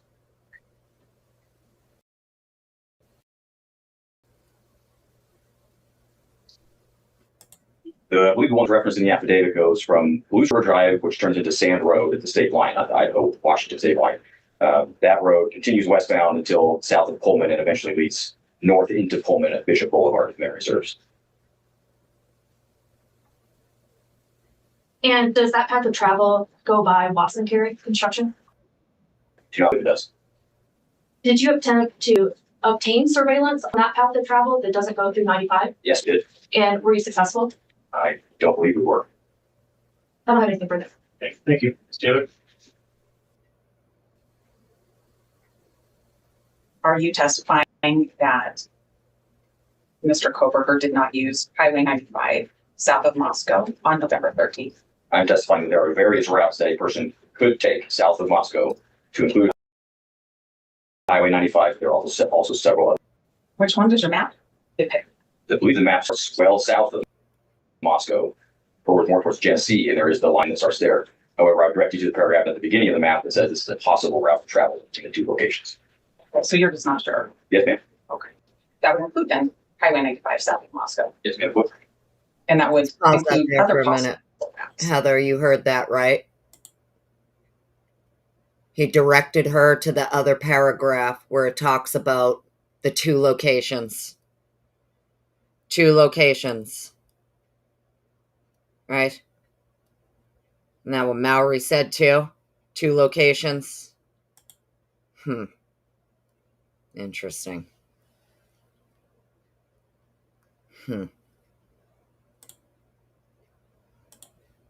Yes, ma'am. How many video surveillance attempts did you make to get video from businesses or homes on all of those routes? I do not recall, but it continued for some time, attempting to find additional video footage. What did you find? Nothing to my recollection. Not one video depicting the car. To my memory, no. Good enough, thanks. All right. Thank you. Okay, great. Pause that there. Okay, so now she has Payne on record. And yes, we all know this. I know we have all seen the hearing.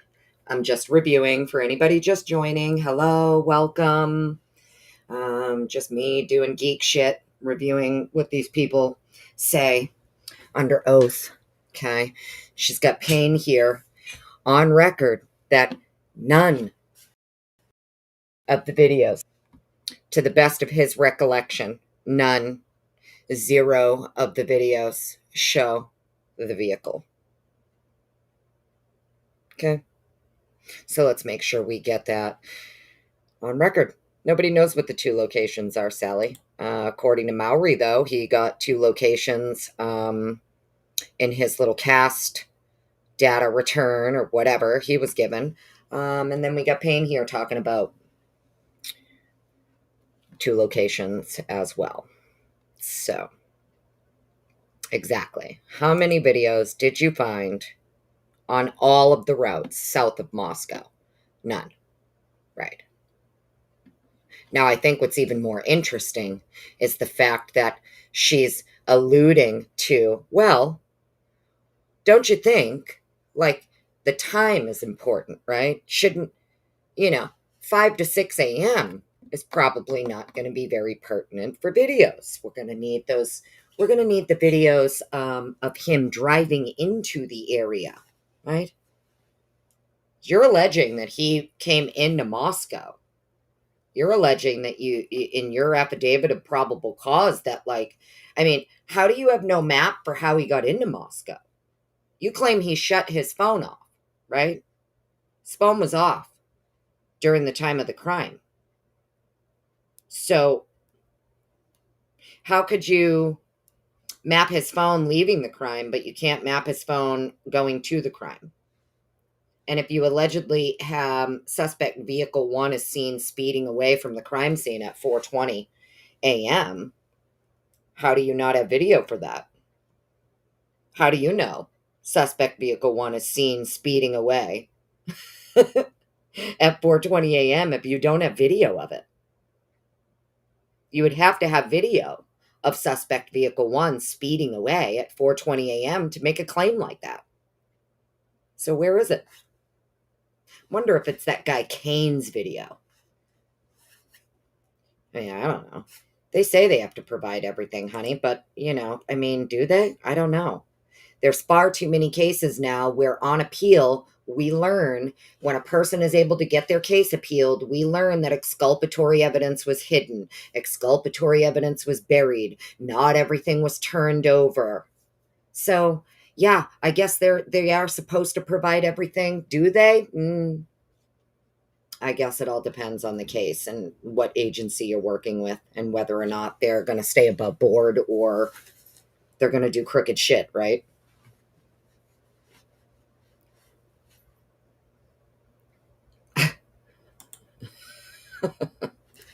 Heather. All right. Let's go.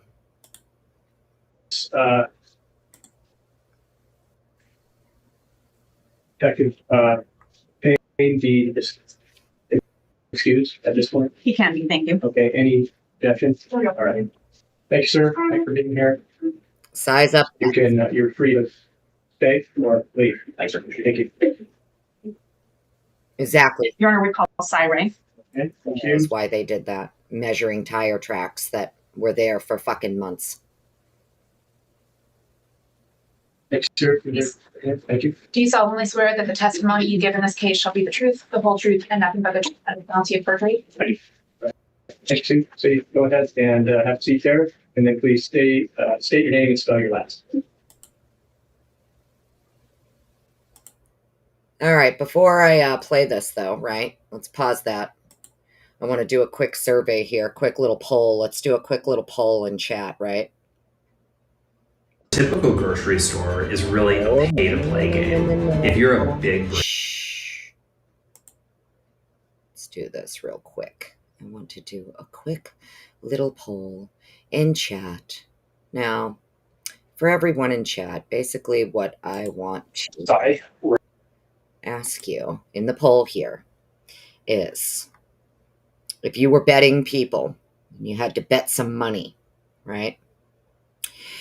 Is your money going to be on Corporal Brett Payne, Detective Mowry, and Agent Balance of the FBI on whether or not the CAS data supports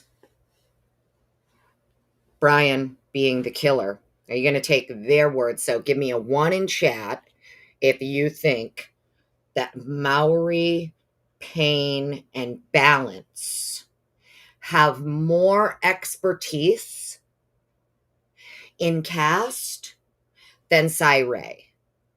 So 1's for Payne and Mowry, twos for Cy. If you were a judge in this case, whose word are you going to take? Are you going to take the words of the two detectives who have no idea what they did when they wrote their warrants? They're not even sure where they got the information for their warrants. Or are you going to trust Cy? My money's on Cy. Exactly, Eddie. Correct. I mean, I don't expect anyone to give a 1. There's a few trolls I'd expect to give a 1 if they chime in, but you know, my money is on Cy. So if I had to sit there as, judge here and, have to take after hearing Mowry and then Payne and then Cy, Payne doesn't even want to admit he had anything to do with Cast. He's like, oh, I'm no expert.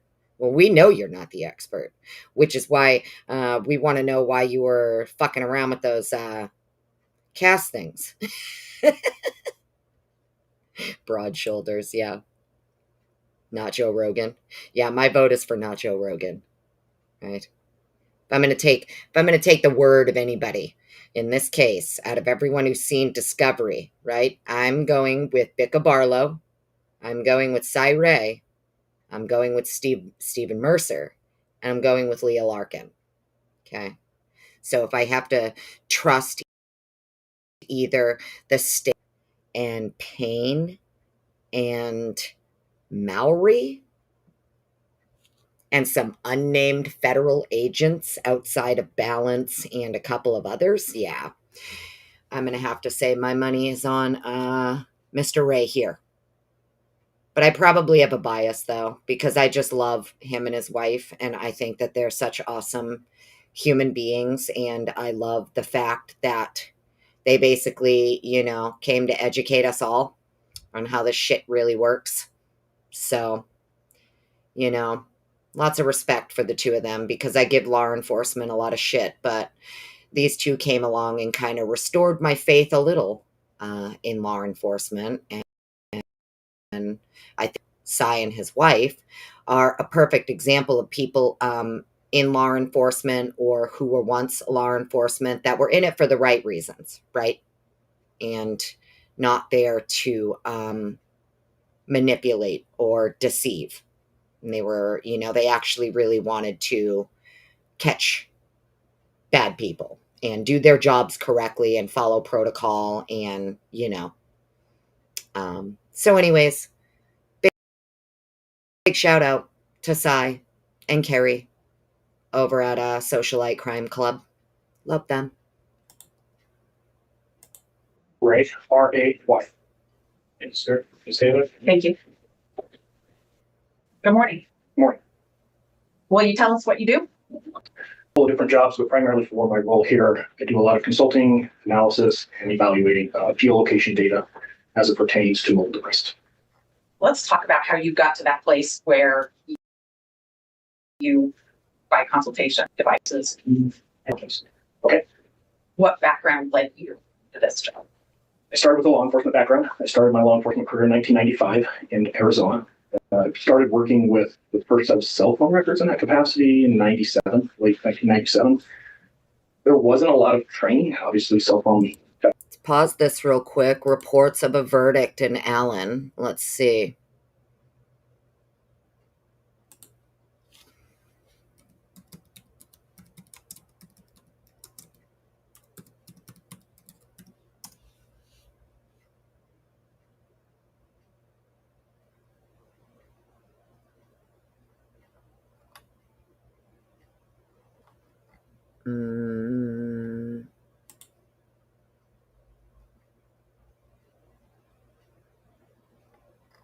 I'm not seeing anything.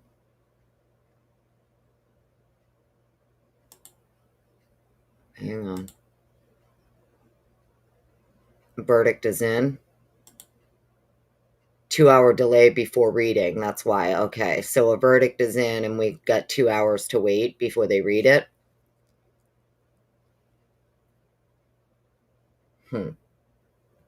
Okay. 2-hour delay before reading, Meanie says. I'm not sure. I just tried looking it up. I'm not seeing anything, though.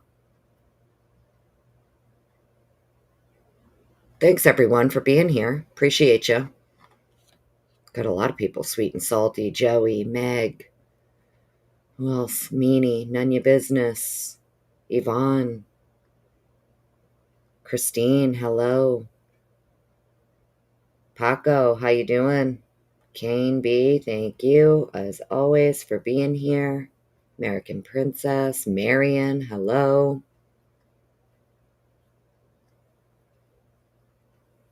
Who am I missing? Probably missing somebody. If I missed you, I'm sorry. All right, so anyways, let's get back to this here.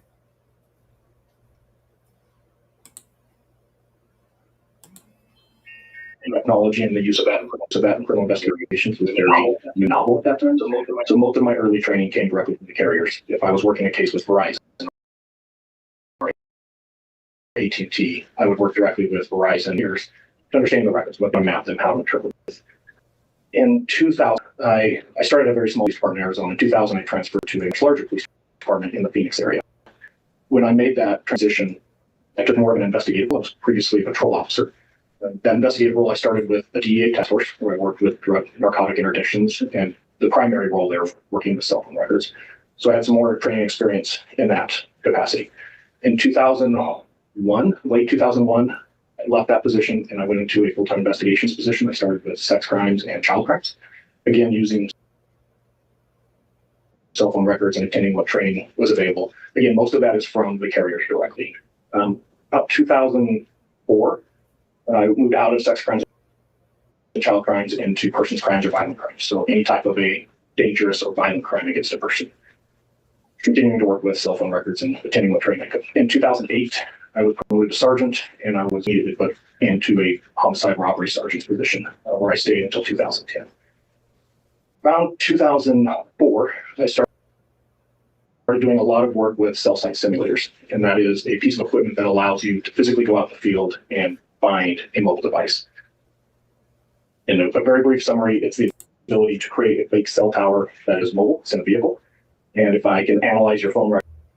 Boston, my queen. Hello, darling. You're not cheating. Yeah, no, totally fine. I know we're waiting on Alan. You know, I knew she was going to be live today and stuff, waiting for verdict to come in. So it's totally fine. Do what you got to do. I think, we're saying they have multiple, they got someone on the iPad, someone on the phone, someone on the TV. A lot going on. Thanks for being here, though. Thanks for stopping in and saying hello. Isn't that interesting, though? So notice that Cy here is talking about how his expertise is in cell site simulators, right? Which, for anyone who doesn't know, it's basically a stingray. Right? So isn't that interesting? We're told there are no stingrays, right? Stingrays, they don't use those in Idaho. They don't. Nope, they do. They do. And they did use one in this case, as we'll get into at Cyria's testimony. But yeah, it's interesting, right? His original expertise and work was with cell site simulators. That's it. That's what a stingray is.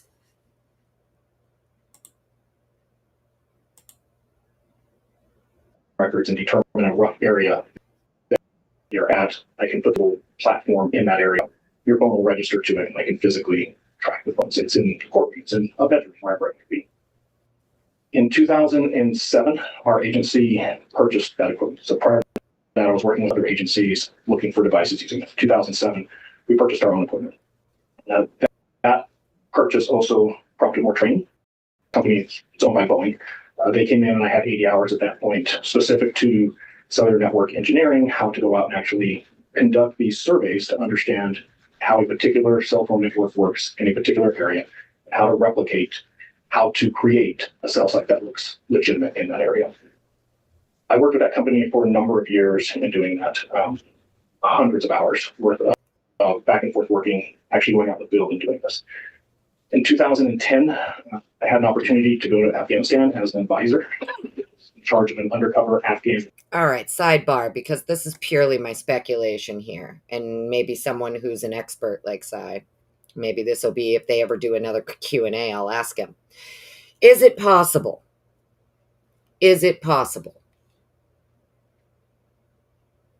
that a cell site simulator was used to create the CAS data?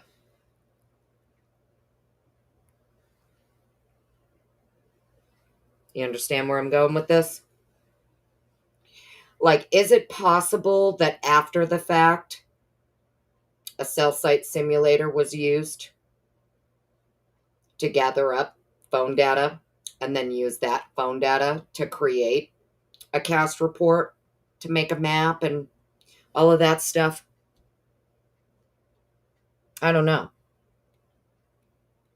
I just have a question about that. Just throwing it out there. I have no idea, but I mean, is it possible that some kind of cell site simulator was used after to produce, air quote, produce evidence regarding phones and phone numbers and paths of travel and things like that? Verdict is in for Richard Allen. Yeah, I saw that, Joey, but it says that there's a 2-hour delay for reading it. They wait 2 hours, I guess, before they read it. I looked it up. I'm not seeing nothing yet. But I do think it's interesting here that she's getting Cy on record regarding these cell site simulators, how they're used, what they're used, right? To basically produce a fake cell site that then gathers up. You're producing, basically, you're making it look like it's a legitimate tower, even though it's not, and you're gathering up stuff. So there's a part of me that wonders if this was done after the homicides, right? Not before. It was done after. That's what I'm wondering, but I don't know. Like I said, I don't know shit. Please.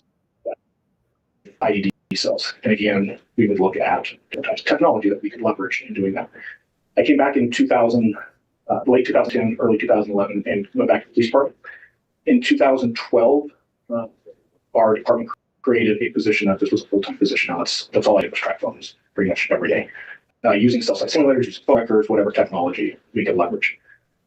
Because of the lack of training that was available when I was a younger officer, in 2007, I started a training, at the time it was called Phoenix Training, and I created a training company to provide law enforcement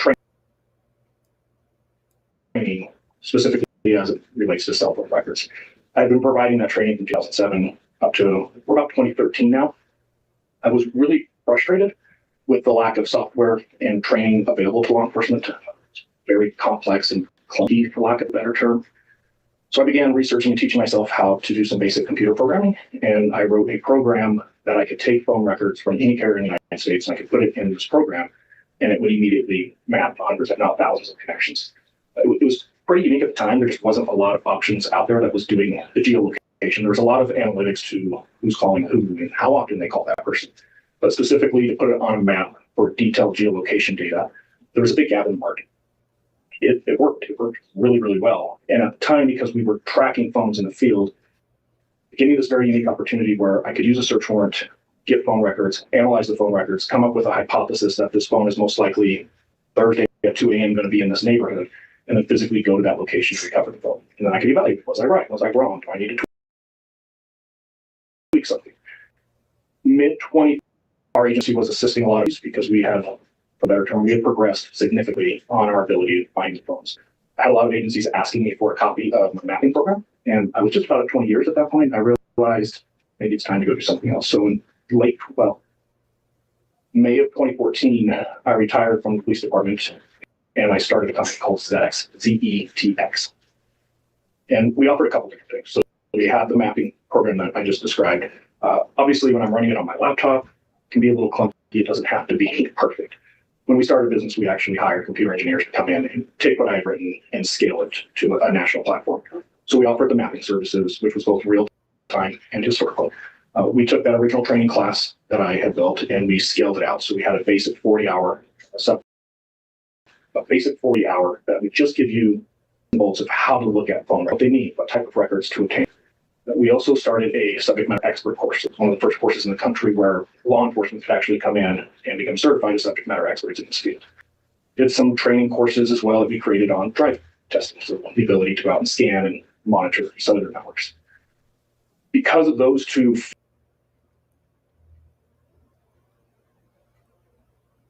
features, my job duties changed dramatically, where I found myself consulting with law enforcement daily, sometimes multiple times in a day, on cases very similar to this case, where I would have a law enforcement agency that's using our product or has attended our training that would call me for some type of review or analysis. And I've lost count. Thousands and thousands of cases. To put that in perspective for some just general numbers, I sold this company in 2021. At that time, around 2021, 2022, the system had mapped over 2 billion phone calls in the United States. We were seeing thousands of uploads a week. We had created this program in 2014 that if any law enforcement agency in the country called us because they had some type of crime, we would overnight them a drive test scanner, which gives them the ability to go out and do a forensic examination. Sidebar here. What he just said. They mapped over 2 billion calls in the United States of America. And weekly, more is being added, right? So now that we're 2 years out from the crime, get where I'm going with this? How much of that data can you go back and look at and map it now that we're 2 years out from the crime? All of the data from that night, all of the phone calls, all of the whatever, it should be uploaded in the system now, right? Because he's saying back then they had already mapped 2 billion plus calls, and weekly more are being uploaded. So, I mean, I would imagine by now, this crime happened almost 2 years ago. You should have all the data from the night of the crime, all cell phone data, right? All anything. Just saying. You know, we're 2 years out from the crime. I understand maybe day after the crime or something. That's why they needed warrants and everything to go get it. But by now, you know, a company like ZX, I know they were sold and everything like that. But even back then, they had already mapped 2 billion calls. And more are being uploaded every day and weekly. So I would imagine 2 years out from any crime. If you're 2, 3, 4 years out from the time of the crime, you should be able to go back and look at all the data. It should all be there now. No? I don't know. Just asking questions. Like I said, I don't know shit. Of cell tower networks. It was no cost. We ate all of the costs. So we paid for the scanners. Initially, we paid for the shipping. And the idea there is we wanted to create a national tower database that would have just a collection. We have over 3 million towers in that database today that have been scanned or measured in some capacity. I am unaware of any other database in the world like it.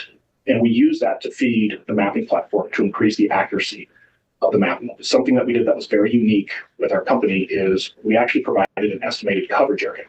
So instead of just saying this phone connected to this cell site and the antenna points north, we would give the person doing the analysis a general idea of where that phone could possibly be within a radius. We were the only ones doing it when we did this. Since then, since 2014, more recently, since about 2020, pretty much the rest of the industry has adopted, if not the same standard, a very similar standard. So the company we were using to do the drive test data is a company by the name of Rode, ROHDE, and Schwarz, SCHWARZ. They're a German company out of Munich. They've adopted the way that we were doing some of the ranging. The FBI CAS team has adopted that, has actually brought that tower density is what the general term for it, and it's now featuring the CAS bit. So through the years, been involved in training 30,000 law enforcement. So let's hear. I hope everybody caught that, because what Cy Ray just said is that the FBI adopted his program. the training. Let's go back and listen to that again. Maybe I misheard him. I don't think I did.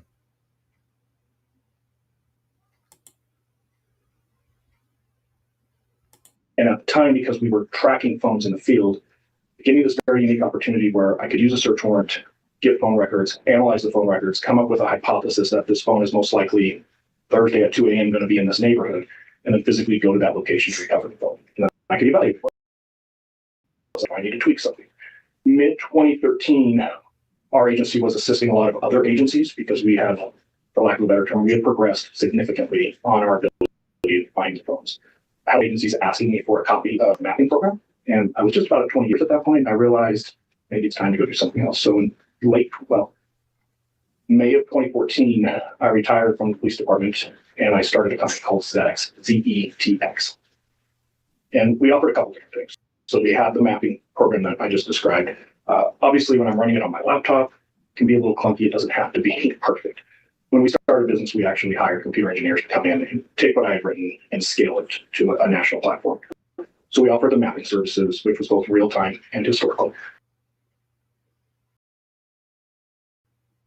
We took that original training class, that basic 40-hour, a basic 40-hour that would just give you the nuts and bolts of how to look at phone records, what they need, what type of records to obtain. We also started a subject matter expert course. It was one of the first courses in the country where law enforcement could actually come in and become certified as subject matter experts in this field. Did some training courses as well that we created on drive testing, so the ability to go out and scan and monitor cellular networks.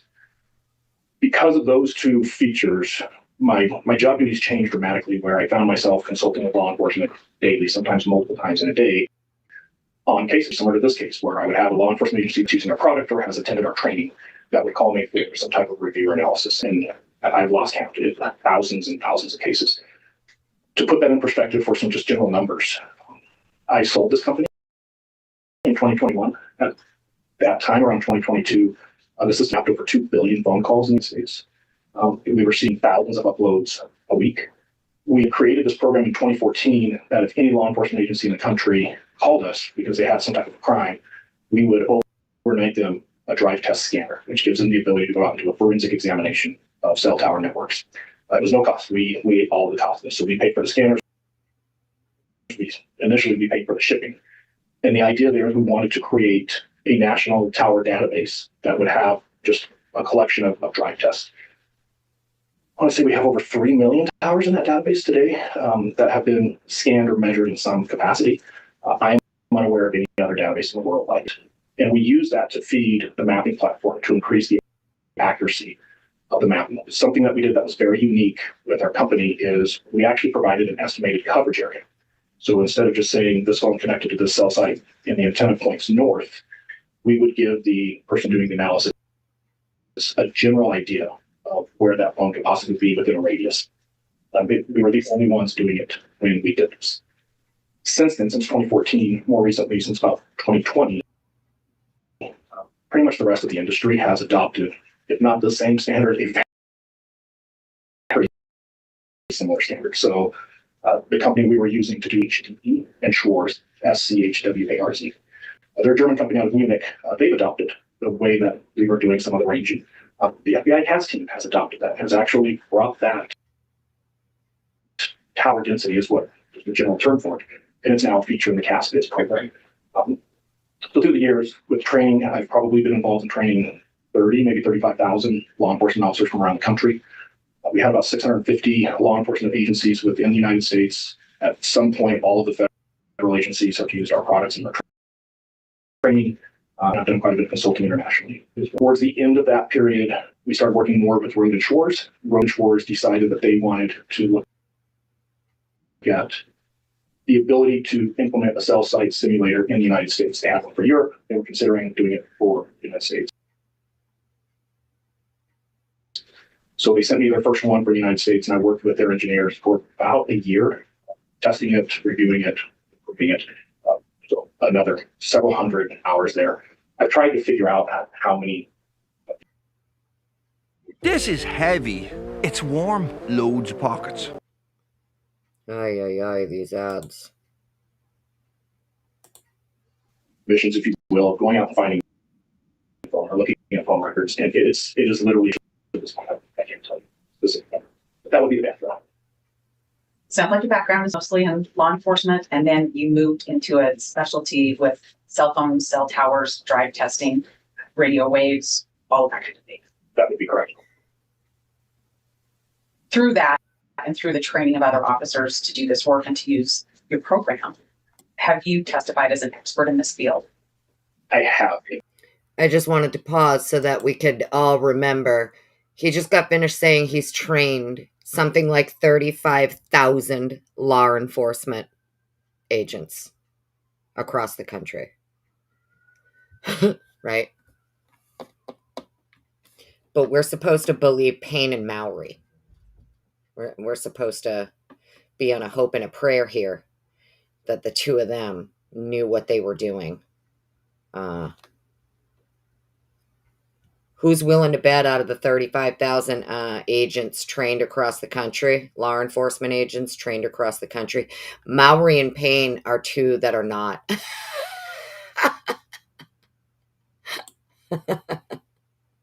Just being a snarky bitch. If it's not 100 times, it's right there near it. Roughly 100 times in both state and federal courts. And have you been qualified as an expert in state courts? Yes. In federal courts? Yes. How about Idaho? Don't think I have in Idaho. I've consulted on a lot of cases in Idaho, but I don't think I've ever had testimony in Idaho. This your first time then? I believe it is. Generally, when you work, and I'm talking about when you've done your consulting work or worked with an agency to do what you do to review the records and to analyze the data, do you usually work with the defense? This is the first time I've ever testified for defense. Fair to say you usually are a prosecution witness? That is a very fair statement. Well, here you are, and you're working with us in Mr. Kohberger's case. What's your role in this case? Trying to conduct an analysis of all of the geolocation data. At this point, still focused primarily on Mr. Kohberger's device, but ultimately all devices. But any geolocation data, which is the ability to look at a specific area, whatever range or size that might be at a specific time, and put some type of accuracy and reliability to a phone's travel. Maybe it's static when it's moving, when it's not moving, when it's off, it's on. Those type of things. Networked, so the cellular network or a Wi-Fi network. I am not a forensic digital guy. I'm not looking at the metadata on the phone. I'm looking at it very much as a network. If I can make a rough distinction, you're not the person that's going to tell me which Facebook groups they might be a part of. You're not going to look at the data from the phone, like the photographs, but you're going to tell me the places this phone went and how it was used while it went somewhere. Mm-hmm. Kind of. Let me clean that up a little bit. I will look first at where I believe the phone went, where it traveled, how it got there, how long it took, possible route. And then to your point, I call it cooperative data. I'm then going to seek out all that these 4 receipts. I'm going to overlay it with my analysis, and I can corroborate the analysis accurate. Or maybe we see activity associated with that person, and the phone's not. Does that person just not have the phone, or is part of our analysis wrong? Maybe surveillance details wrong. We don't know. So eventually, I will get back to that data you're talking about, but I'm not the guy that's going to go out and extract that data. Would it be fair to say that that's data that you would use in a final analysis as it comes in from other sources, but you're the go-to for me to understand how a phone works with a tower and how it moves between towers and the phone's in motion somewhere? Yes. 100%. You talked a little bit about drive testing and that being part of the company that you developed and part of the work that you've done. Is that helpful in understanding the ultimate picture? Depending on the type of records we're dealing with, it can be very helpful. When we're looking at basic call detail records, CDRs, a lot of times we're just getting connections to a particular cell site, and we can say a site of that cell site. Sometimes the frequencies that are used. Drive testing is really the only way to get a little bit more specific with where that phone may be. But more importantly, we can start to rule out areas we know it's not by drive testing. So just think of drive testing as a forensic evaluation of the actual cellular network in a particular area. Fair enough. Are you familiar with AT&T records? I am intimately familiar with AT&T records. How long do you think you've been working with AT&T records? 28 years. It's time to optimize your life. Start streaming TV. These goddamn ads. So 28 he's been working with AT&T records. Interesting. Relate to Mr. Kohberger. What have you reviewed? What AT&T refers to as their regular CDRs, which is a report AU as an atom unit. I have identified the report CT as Charlestown, which is the subscriber information. There's a really weird name called Locabor, which is AT&T's attempt to estimate general locations using latitude and longitude. I don't want to say GPS because it is different than GPS. I believe I've looked at some PIN data from December.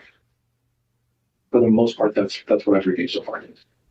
Have you looked at two separate AT&T warrant returns from December 23rd, 2022?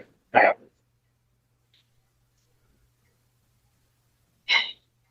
In your experience with working with AT&T records, is it common or uncommon to have two warrants, one that relies on the content of the first and that's the same day? It's not uncommon to see a small time period that produces results that would increase the desire or the need for a bigger time period of records. Seeing that entire process happen twice in the same day is extremely rare.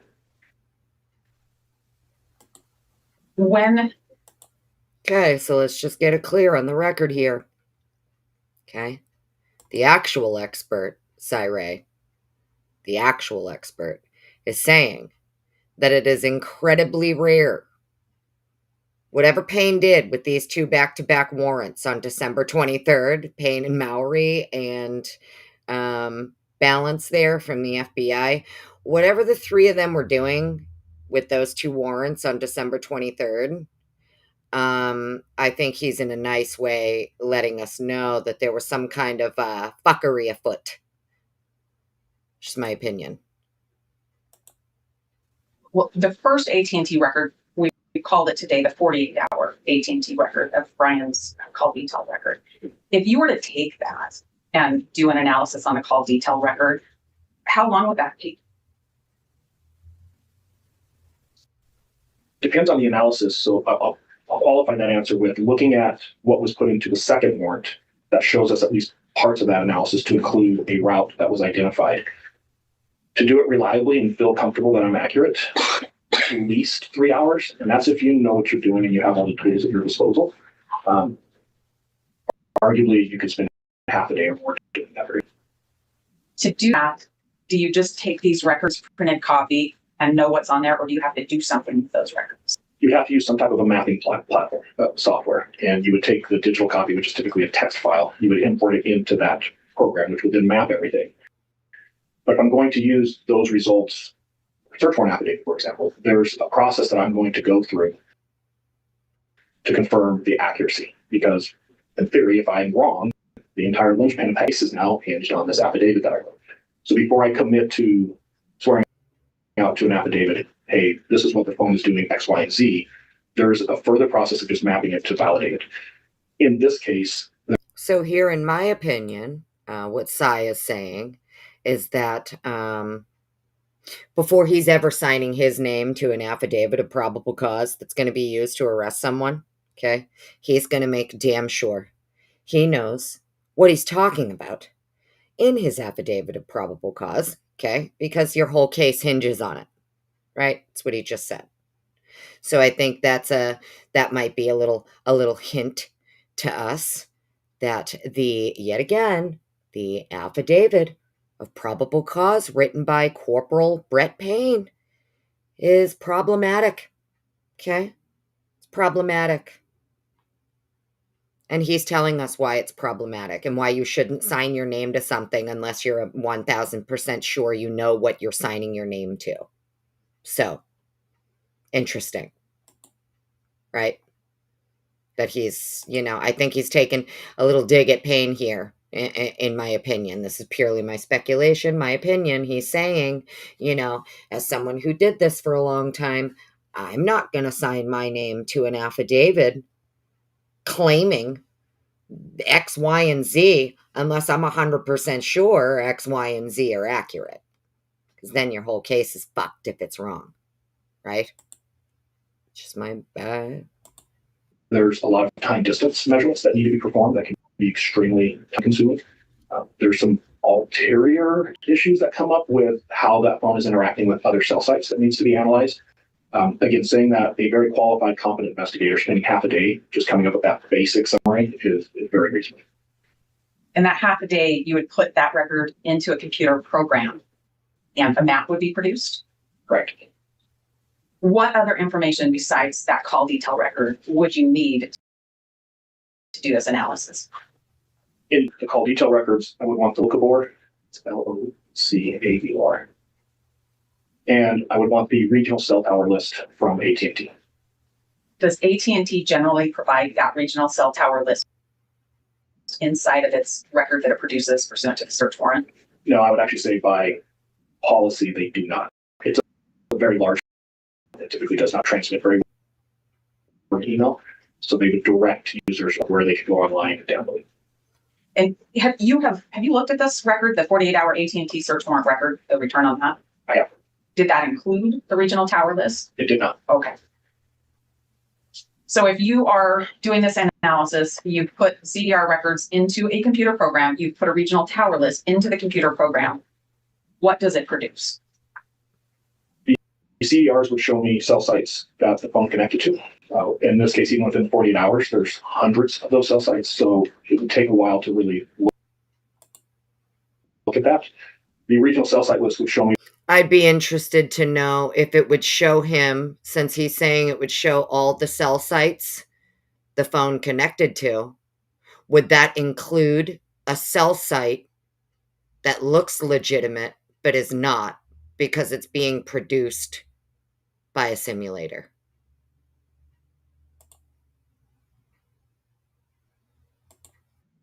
Wonder if cell towers that the phone's not interacting with, which can be just as important.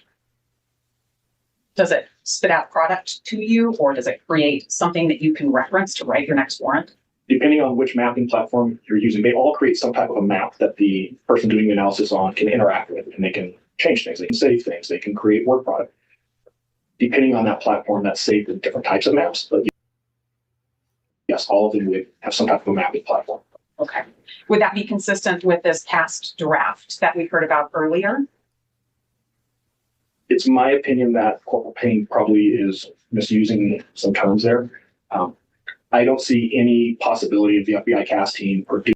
Thank you so much, Brian. Appreciate you. You did not have to do that. Thank you for your super chat. Miss Annie is sharp. Well, sometimes. I just think it's interesting that he says it shows him all of the cell sites the phone connected to, right? I'd be interested to know if that would also show a cell site that maybe is coming from a Stingray rather than an actual legitimate site. I don't know. Just a question, just throwing it out there. My brain hears things and I'm like, well, then I wonder if he could get A, B, C, D, and E, right? If he can get F and G, why can't he get A and B, right? It's just my brain. I'm probably wrong, and maybe he can't see it if it came from a simulator. I have no idea, but figured I'd throw it out there. But thank you for the super chat. Appreciate you. Producing a cast draft report on the 23rd. I think he's probably mistaken that he saw some type of cast work product, which would be this map before. And I just absolutely love it. Like, this was my favorite part of this entire hearing, where he's like, no, I just think Payne misunderstood it. I think Corporal Payne here got it wrong and misinterpreted the information. He's just like, yeah, no. I think he's being nice, right? He's being a lot nicer than my snarky ass would be, okay? I don't think he misinterpreted it. Not on accident, anyway. I don't think he misinterpreted it on accident. Anyway, that's my opinion. I don't think it was on accident. They export all those results into a report. So I believe that he probably saw some mapping through a mapping platform. It would really surprise me if there was a physical report. It would be completely out of character. In that first AT&T report, did you, or search warrant and affidavit, did you see the request for advanced timing reports? I did. It's in both search warrants. Did you get a copy of that in either return? I have not seen any timing data in this case. In December of 2022, did AT&T have this advanced timing report? No, he hasn't seen any timing data in this case. Is what he just said. Holy shit. He hasn't, at the time of this hearing, he had not seen any capital A, capital N, capital Y, any timing data produced in discovery. What the fuck? They absolutely did. Was it something that they could produce? It absolutely was. And in May of 2023, how's it different, I think, of 2023? Prior to May of 2023, only certain agencies were receiving this timing report, the FBI being one of them. What was referenced earlier about the May 23 date, that is when AT&T started offering the same type of reports. It's a little different, but it's the basic timing report to state and local law enforcement as well. Okay, so remember when Jennings said to Payne, or did you know that AT&T did not produce that in December 2022, right? This is what they're talking about. Because technically at the time in December 2022, AT&T only produced that to very specific agencies, one of them being the FBI. Okay. So that information could only have been obtained by the FBI and would not have been returned in a warrant that was applied for on December 23rd. Do you understand? Is everybody tracking here? So even on December 23rd, 2022, when he's putting in these back-to-back AT&T warrants, this is information that those warrants would not have returned because AT&T did not provide them to any law enforcement agency at the time. They only provided them to very specific law enforcement at the time, one of them being the FBI. Okay? Hopefully everybody caught that, what he was just saying there. Okay? That's why Jennings, that's why Payne was asked about it.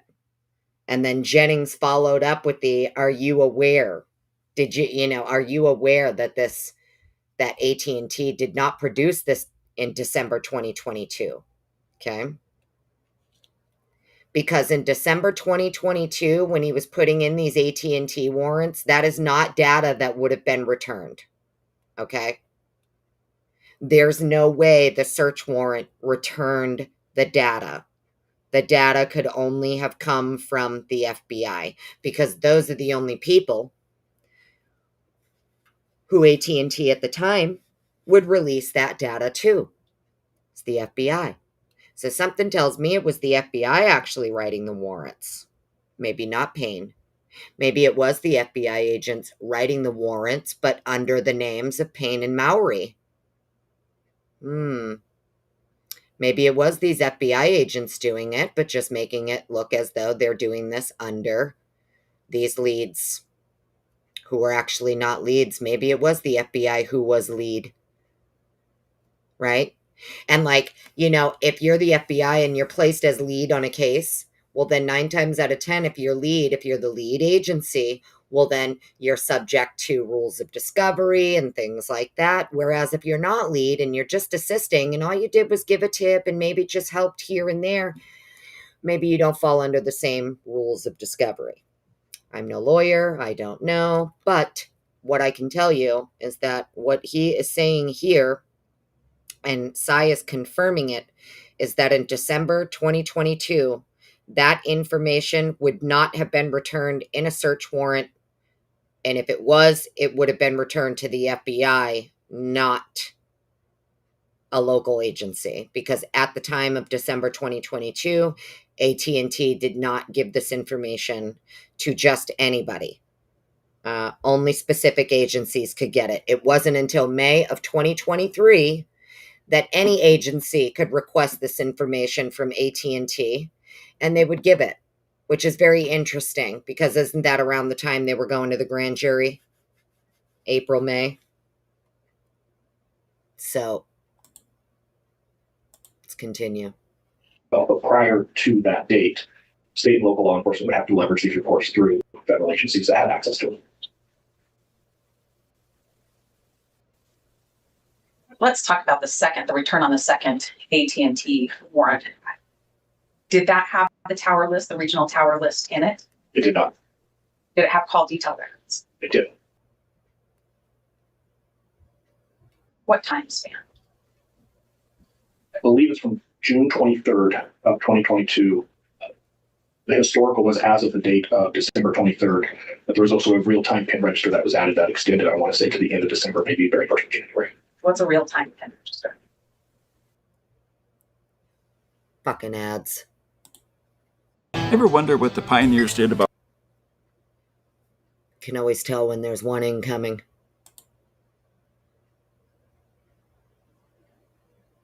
Asked for a couple of different things. Historical records going back to June 3rd to the current date, which was December 23rd. The second piece that was asked for is real-time data from the network, which is commonly referred to as a pin register or trap and trace. And it's the ability of law enforcement to monitor network connections in real time. So as that phone connects to the network for certain reasons, I can see those connections. It's not a wiretap. I can't hear anything. I can't see content, but I see for a cell tower. There's also what's referred to as ping data, and that's going to be AT&T's estimation of where the phone is at, and that's provided by latitude and longitude, and that comes in every 15 minutes. What is the purpose of one of those devices? I should probably clarify. The third thing was the authorization for a cell site simulator. So it was a combination of all of these. Just as a matter of policy, and I think pretty much every law enforcement agency in the world has adopted this if they can. To use the cell site simulator, you want to see a real-time feed of the phone. Otherwise, you're driving in circles where the phone may not be. So it gives law enforcement the ability to have a general understanding, and then I can use the cell site simulator to do it. A number of reasons an agency might do this. This search warrant actually says they were requesting it because they were trying to locate where Mr. Kohberger was.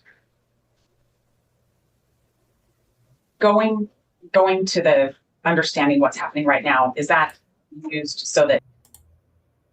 So he's saying, okay, their reasoning for needing to use this cell site simulator or whatever, right? This trap and trace, my bad. The reason they got their pen register and their trap and trace. Yes, Murky, thank you. Update, verdict is in for Delphi. Everyone's waiting and lining up to go inside the courthouse. Okay, awesome. But what were, sorry. Okay, so I'll just quickly say then.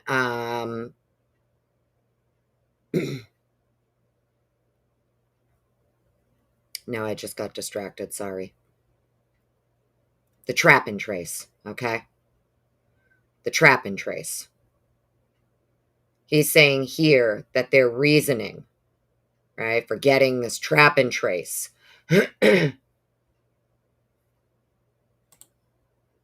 Now I gotta go back 2 minutes, a minute.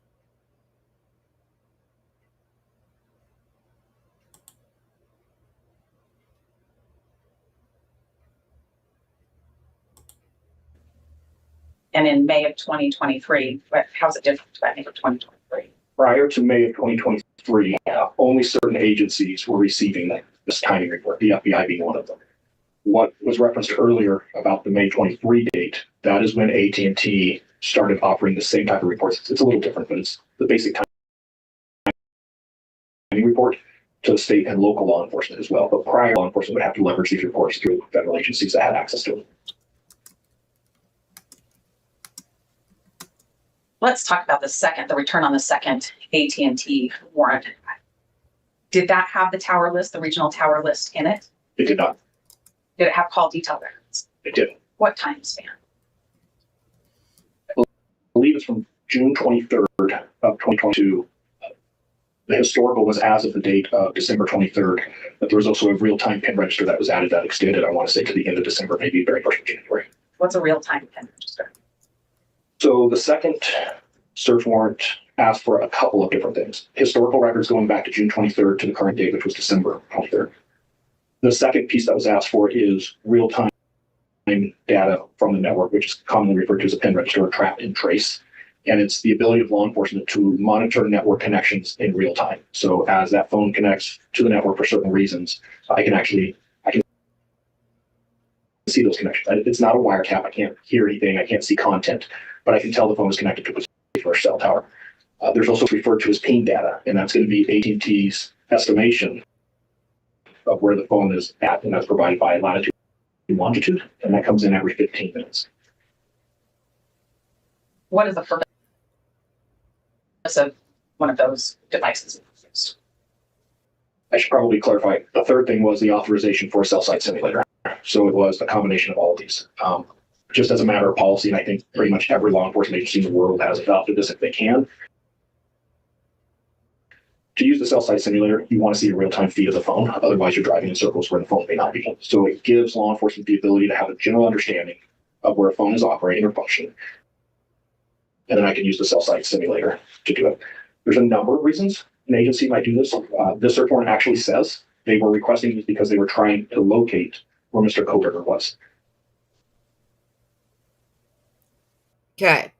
Going to the so understanding. they used, right? They're saying that they need to locate where Mr. Kohberger is. So the trap and trace, right, is what they used to get permission for the Stingray, for the cell site simulator. It was all used in conjunction.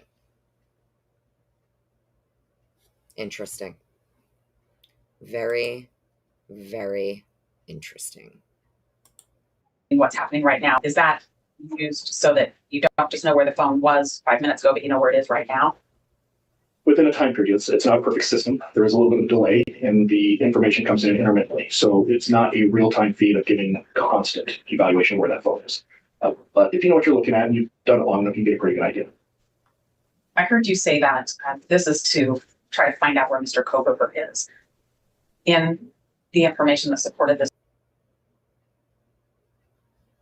warrant, didn't they already know where Mr. Kohberger was? I reviewed a lot of documents that clearly state not only did they know where he was, they had a surveillance team with eyes on. So yes, it would be unusual for an agency to request this type of equipment, and I qualify that. This truck driving around is about $1 million. It's not something you park in the garage at night. It's a very expensive resource. It's a very technical resource that requires a lot of training and skill to use properly. So typically when it's used, it is used for, hey, we don't know where this person is at and we need to find them. And to be very honest, I don't have an issue with that part. I've used it. It's a good tool. It's a great tool. However, if I know where Jameson. Pause this here for a second. No, so the authorization for the cell site simulator, what Cy is saying here, is this was done on December 23rd. Okay, your second December 23rd AT&T warrant is what they used to get the trap and trace.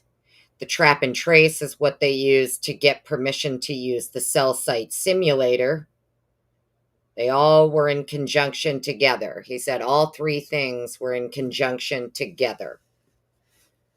And even after reviewing multiple documents of where they had eyes on, they knew exactly where he was, they were still going to a court claiming they needed to use this cell site simulator to locate him, which is apparently untrue. They already knew where he was. They already had eyes on him.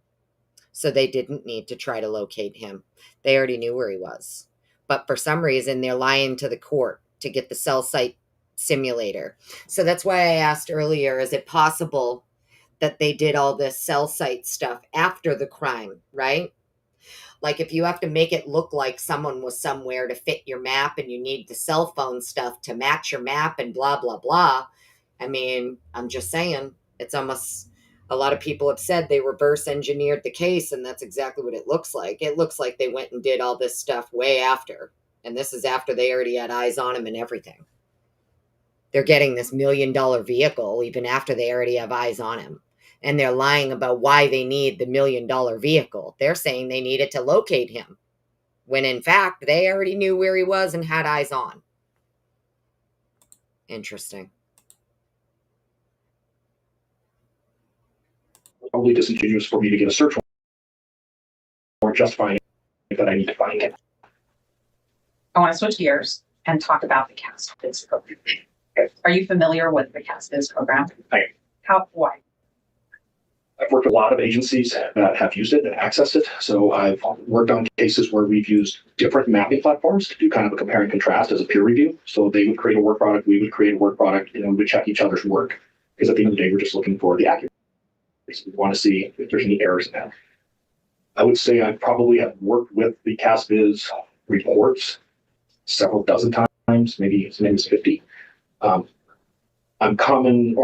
aware of some of the updates they've made. Like I mentioned earlier, I'm aware that they have a feature that you can now input city, so you can create estimated ranges, if you will.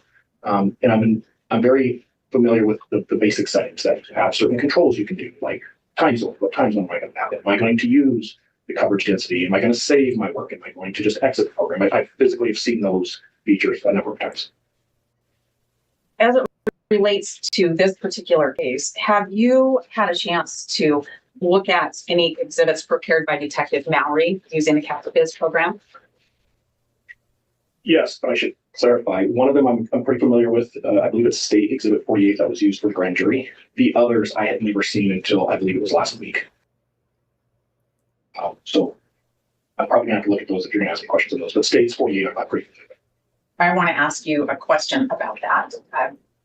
I'll ask you some other questions about the records we received last week. I'm going to have you handed what was admitted last week as States R, just my copy of it so that we know what we're talking about here.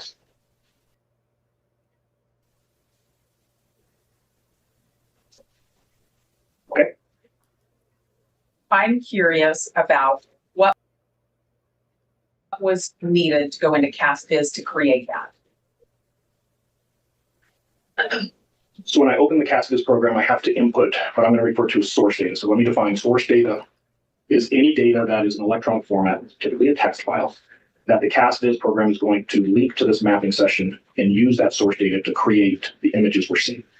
I can tell you right off the bat, without a doubt, this one is linked to two different source data. One is going to be a set of CDR records, so the regular AT&T CDRs, and then this particular exhibit would require the regional AT&T tower list, which is a text file that contains all of the cell site locations, most likely be Western Washington, Idaho, and Western Montana is typically that region.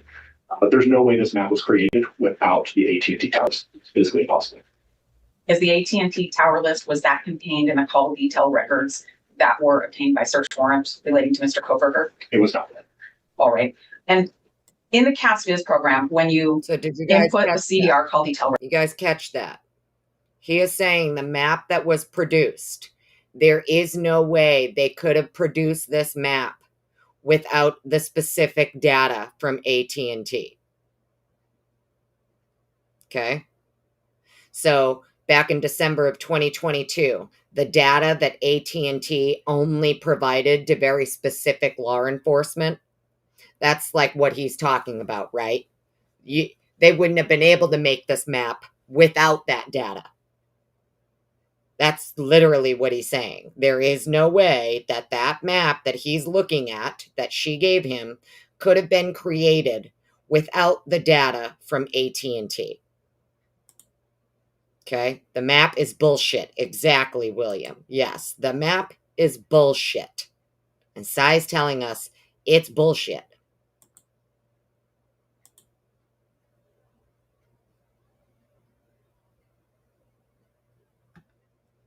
records and you input the tower list, does that program create any type of log? It does, and I want to make the record really clear on what I'm testifying to, because it can get kind of confusing when we start talking about different versions. The CASVIZ program offers two styles of mapping. I can just default to a normal size, what they're going to refer to as a wedge shape, which is representing the sector the device connected to. If I was doing that, all I need is the AT&T records, because the AT&T CDRs actually have the tower information that's required for that mapping. As soon as I change that feature, though, to add coverage areas, the estimated coverage areas, and now these little wedge shapes or these sectors are all different sizes, the CAS program has to be linked to a tower list that has location of all of those towers. That's the only way the program knows how to size the cell sites. So I just want to clarify, if I'm mapping the CDRs without coverage areas, all I need is the CDRs. If I'm mapping the coverage areas in the CASVIZ program, I have to have a tower list. This one, I can see 3 different sectors. 2 of them, if anybody sees this exhibit, just to make the record really clear, they're really hard to see. One of them is just under the N as in Nora, under the word Pullman. The other one is right by the L in Pullman. But they're different sizes. And that tells me right off the bat that the AT&T tower list was used. And why are they different sizes? Mind me again, please. Cell tower density. We see a great big sector right in the middle of this map, and I'm not familiar with the area here. It's basically south of Pullman and south of Moscow, kind of out in the middle of nowhere. A lot of cell. Just so everybody's aware, the map that he's looking at is the same map that Ann handed to Brett Payne, and Brett Payne was like, "Oh, I can't even see this. This is barely visible." And that's exactly what Cy was just talking about too. Barely visible. This barely visible map, okay, that was submitted and apparently used to, for arrest. It was used in multiple places in this case. Yeah, even Cy's looking at it, saying you can barely see it, Interesting. Cell towers out there. So one tower covers a very large area. Then the other 2 are going to be in Pullman. It's kind of hard to see on this map, but I believe they are going to be ones that are on Washington State University campus. A lot more cell towers, the coverage is much smaller. So it's just a way to look at tower density to kind of estimate how far certain towers may connect to a phone where others may have a very short range. And is it based on that difference in towers that causes you to know that a certain type of tower was used? Yeah, it is a basic algorithm that uses tower density, and the only way to determine tower density is to have a list that has all of the towers, not just the ones that were used by the cell phone. Okay. Do we have the list of the towers? Paul, what does this say?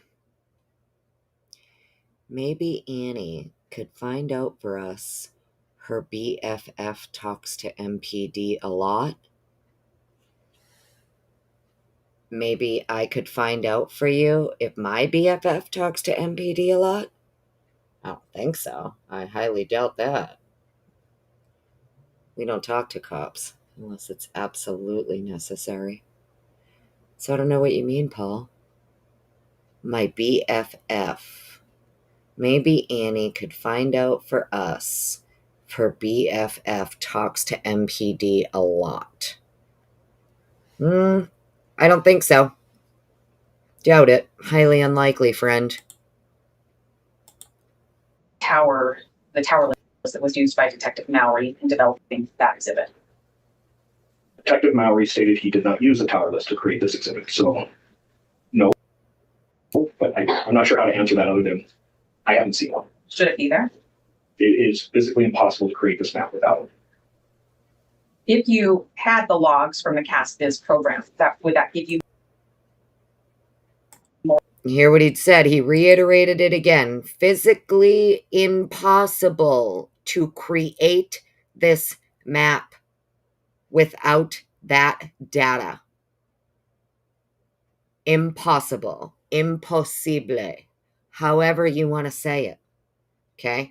The actual expert is saying there's no fucking way they were able to produce this map that is in discovery and that it was used in the affidavit to arrest.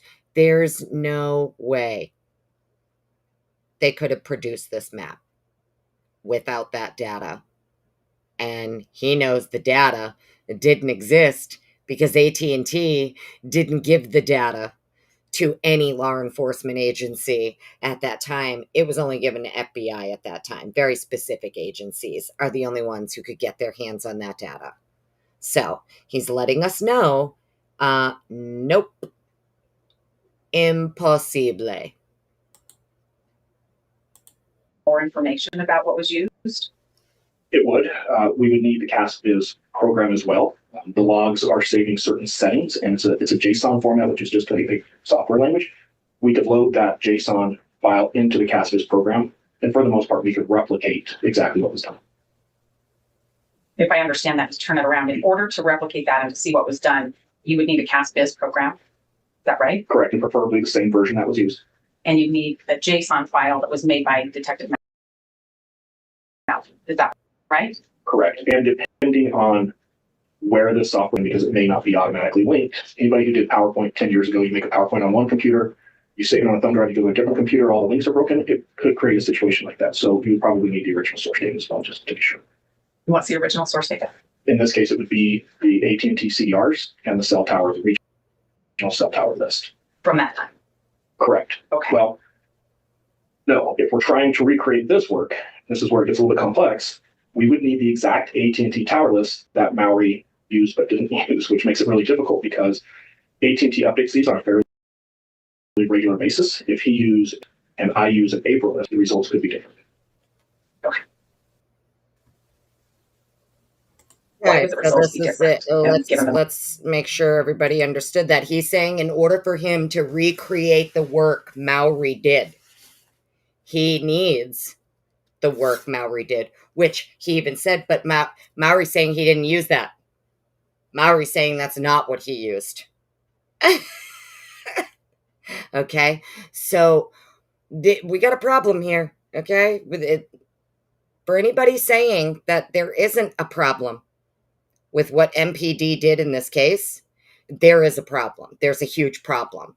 And I don't know how many times you would need to go back and re-listen to these hearings yourself for you to understand how much of a problem there is. Okay? But yeah. So, evidence custodian. Oh, yeah. No, I get what you're saying, Paul. I see what you're saying, yeah. I have no idea who the evidence custodian is. And Lana doesn't always call MPD. She just calls every now and then when she's got a question, you know? Why not? But yeah, no, I don't call MPD. I'm not calling them. I only called once, and that was to find out if we were allowed to fly a drone during demo. It was the only time I called. Because we wanted to make sure we could put a drone up. But that was the only time I called. I don't call MPD. I don't call them for shit. So anyways, all right, let's get back over to this. We gotta wrap this shit up. It's almost 2:30 in the afternoon. AT&T could have added or subtracted cell sites in the area, which would change the tower density. They could also reconfigure those cell sites, so maybe they point different directions. Given the rural area, 2 or 3 months, I don't think you're going to see much of a change, but it's always possible. So if we're talking about recreating this exhibit exactly the way it was, we would need not just the regional tower list, we would need to know which version of the regional tower list we used. Is that generally why people in your field save their work? We're talking best practices 101. We're creating a work product that is going to be used in a forensic nature, not showing how an extraction is done, not showing the source data that I use to create an exhibit. It happens, but it's somebody who is a subject matter expert in digital forensics. I won't say I haven't seen it, but it is rare. Thank you. Let's move on and talk about the CAST draft. Have you? I'm sorry, Ms. Taylor. The CAST report draft. Can I ask how much longer on this? Because we're 90 minutes. I need to give the court order a break. But if you're going to finish, in 5 or 10 minutes, that's probably. Your Honor, I 15 or 20 minutes or so. If it wants to do a break, we can. Yeah, let's take a recess. We'll be back in 10 minutes. Thank you. Relax. Okay. Oh, I don't remember there being a recess. Okay. So then let's pause this for a minute here. That's perfect. Because then I can try to get past it. Anyway. Let's see. What do they do? 10-minute break, he said. So let me get to the 10-minute mark here. Should be right about here.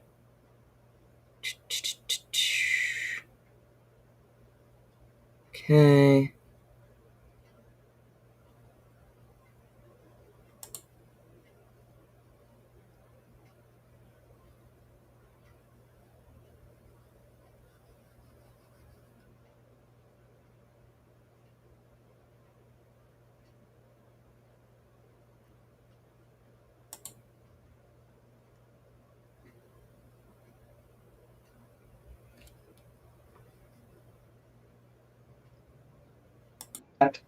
Ms. Taylor, go ahead. Thank you, Your Honor. Mr. Ray, when we left off at our break, I was about to talk to you about the CAS draft report. Okay, so we'll start there. Have you reviewed a CAS draft report in Mr. Kohberger's case? I have. And from your review of that report, can you tell what records were relied on by Agent Balance to create that report? That report would include, he had to have the AT&T CRs, the full 6 months, a tower list to make some conversions that I'm seeing on the report, and also drive test data, which would be another form of source data, and then a mapping platform to ingest the drive test data into, to analyze it, to create these shapes that are then put into the draft report. Okay, I think I have that. Do we have the same call intel records that Nick Balance used to create his draft report? Well, I believe so. Do those records appear to come from the December 23rd, 2022 to AT&T warrants? I would say primarily the second warrant from what I've reviewed. And is that because the CAST draft report spans the full 6 months of those records? That is correct. Okay, and those records, did those come from the second AT&T search warrant? That is also correct. Can you tell anything about the tower report or how the tower information was used by Agent Nick Balance? The tower identifiers that are predominantly used, not exclusively, but predominantly used in the CAS draft report did not come from the report AU. There's a conversion that can be made, and someone would have to have the national AT&T tower list, or at least the regional list. And I would take information from the CDRs. I would look at certain columns in this AT&T tower list, and I could get certain identifiers that are now being populated to the CAS report, if that makes sense. Do we have a copy of the tower list that you believe was used? We recently received 4 different versions. And when I say versions, they're just by month. And I believe we have August, September, November, and maybe December, maybe it's in October after that. So far, I've only had time to look at the November. And from what I can tell, all of that appears to be accurate. Would we need the October or the missing month to be able to do our work accurately? It's a really good practice. I'm sure that's why the FBI included it. If I'm mapping records over a long period of time, like in this case, 6 months, I do want to see the different versions of the tower list to make sure that if a change was made within the network during that 6-month period, a tower I map in July may map differently in November. So it is important to have that data. We have 4 of 6 months, but not the other 2. Correct. It would be helpful to even maybe see May, because there may not have been an update made in late June, early July. So May's would be what I would start with. Can you tell if drive testing was done to create that CAST draft? Yes, there's images in the latter part of the report of around slides 100 and above. I believe there's a total of 4 images that were populated to that report that would require drive testing. When somebody's doing drive testing, do you expect data to be produced? Absolutely. Creating a work product that uses drive testing and then coming into court and testifying without the drive testing is no different than creating an exhibit like this and then saying, well, we don't have to produce the AT&T records that created this. The source data for drive testing is the drive test. Do we have the drive testing that was done by the FBI to help create that report? We have what I believe is the majority. There are some significant pieces missing. I can't say that those missing pieces exist and haven't been turned over, or they were erroneously not collected. I don't know which, but there are some pretty significant pieces that are missing. I'm going to ask you some questions about that. But first, I want to know when you first saw. Okay, so he's saying important pieces of the drive test data. The drive test data is the source data that you would use. And there is incredibly important pieces of that data missing. And he can't even tell us whether or not it exists and just wasn't produced, or if it was erroneously not saved or whatever. So, all right. Maybe I should pause that for a minute because I know that there's a lot going on. Are they doing the verdict right now for Richard? Let me open up another tab here real quick. Hang on.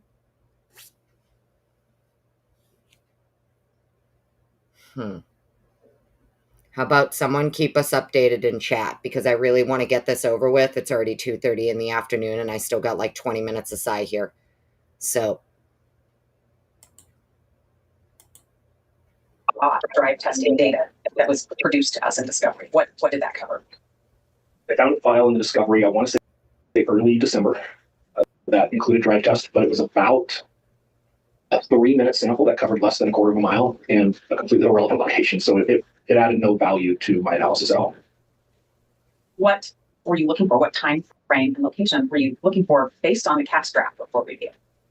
I would expect significant drive testing around any location that coverage maps were being used in the CAS report. I would expect significant documentation on potential routes that this device may have taken. I would expect significant documentation on RC. You just told us that you think we have most of it, but there's some significant parts that are missing. Yeah, and I want to qualify that just so it's really clear because actually it's starting to get very technical. There's over 500,000 lines of data that was turned over. So I'll make it clear, there's a lot of data that has been produced. I would say, in my opinion, looking at what's been produced, probably 2 or 3% is missing. But it's not the amount of data or the time of the data, it's the locations of the data. Some of the most significant locations in this case, we're missing some data. Those significant locations, have they been depicted or captured on the CAS draft report? They have. And tell me what those locations are. What are we missing? I am unable to find any measurements along, I believe it's 270, the Moscow-Pullman Road. If you drove the most direct route from Pullman to Moscow or vice versa, pretty much as soon as you're leaving Pullman to the time that you arrive in Moscow, we are missing that entire stretch. If there's ever been a case that we need to look at, what does it look like when a phone travels from Pullman to Moscow? This is probably the case. We have the neighborhood around the crime scene, but we don't have the crime scene. Normally that would be too terribly significant because if it's a flat area, there's not a lot of vegetation or mountains, you could probably interpret the same. The location of this crime scene is very unique because it sits on a mountain, or it is shielded by a mountain. There's a lot of other big, thick, dense apartment buildings there. Your phone is going to behave differently inside of that residence than it might on the road behind the residence or in front of the residence. I can't find any drive test data that actually encapsulates any part of the property. You hear that shit? No drive test data that encapsulates part of the property. He's talking about the house where the murders were conducted, allegedly. Okay? There's no data for it. There's no drive test data. No drive test data. Okay?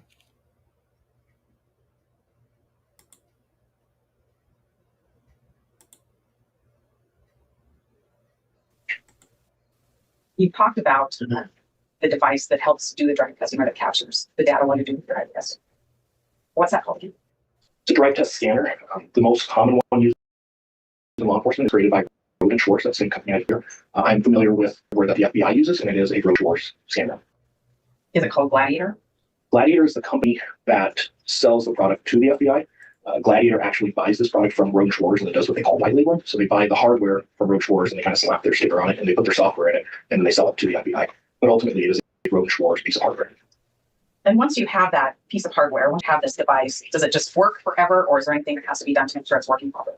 It is a technical piece of equipment that takes measurements. It is required to be calibrated. The best way that we're probably pretty important to think of, if we go a little old school, is the old breath test. If you had a DUI and law enforcement couldn't produce the calibration records of the breath test, it was really problematic. Similar thing here. We want to see that the device is calibrated. In this case, it's really important because, keep in mind, I reviewed thousands of these drive tests over my career. There is a significant gap that I believe there's something malfunctioning in the equipment, or the operators are just not paying attention. I can't tell you which one it is. So in this case, the calibration records to show that that device is functioning properly are really critical.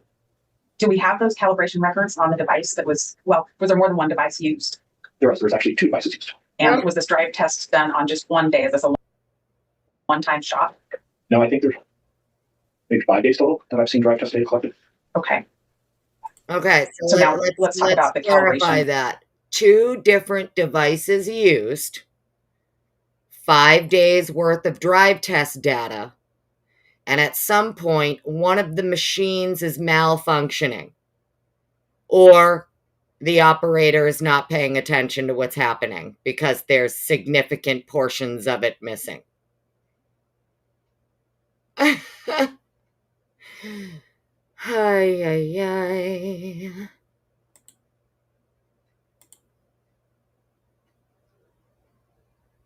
Fucking wild. For this instrument or this machine, did we get records for all the machines that were used by the FBI in this case? We got the calibration records that were taken prior to the use of these of the samples. It'd be really helpful to have the calibration records after the use. So we kind of need to bookend those because we know that it left Roche War's factory in October and everything was working great. When it came back, we don't know when it came back, and we don't know. He's saying he knows the one device left Rohde and Schwartz factory in October, and it was working properly. Because when you request these cell site simulators, only very specific people can get them in law enforcement. It's all, they know when it came from the factory. It's tested before it leaves the factory to ensure that it's working correctly. Yeah. Pay attention, people.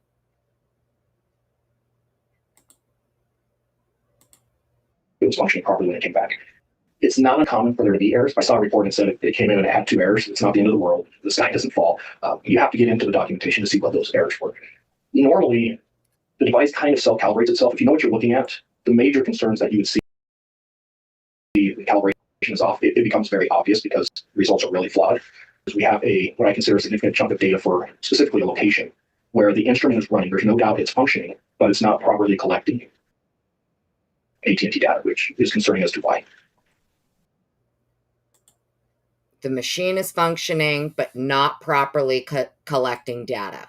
And the concern is why? Because when it left the factory in October, it was working fine. So yeah, verdict is in, guys. Apparently, they found Richard Allen guilty. It's looking like guilty, yep.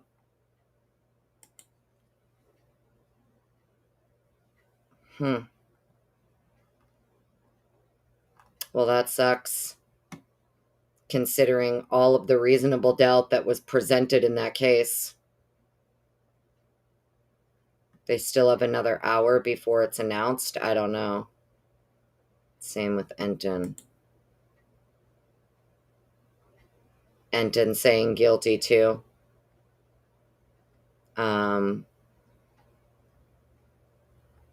Is he in the courtroom, I would imagine? I'm not stunned they found him guilty, to be honest with you.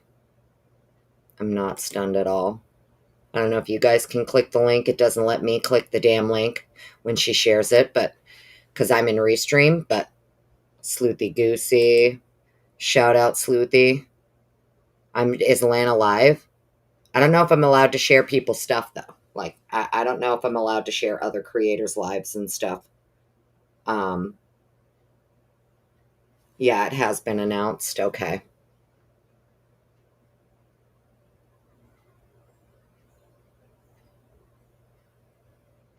Yeah, I know. I mean, considering how much reasonable doubt the defense in Richard Allen's case was able to present, you know, one of the victims had someone's fucking hair all tangled in her fingers, and that shit was ignored for years, you know? The sister's fucking hair, too. The sister who dropped them off there, allegedly. Like, stop. Somebody goes back at 10:30 at night and plugs her, or 5 o'clock at night or whatever, and plugs headphones in. You know what I mean? And then goes back at 10:30 at night and takes the headphones out or whatever. Just stop. Just stop. I don't think it's a dumb... No, she's not live right now, honey. I was going to say I could... Usually she'll go live with Verdict. I know she was on Verdict Watch. But...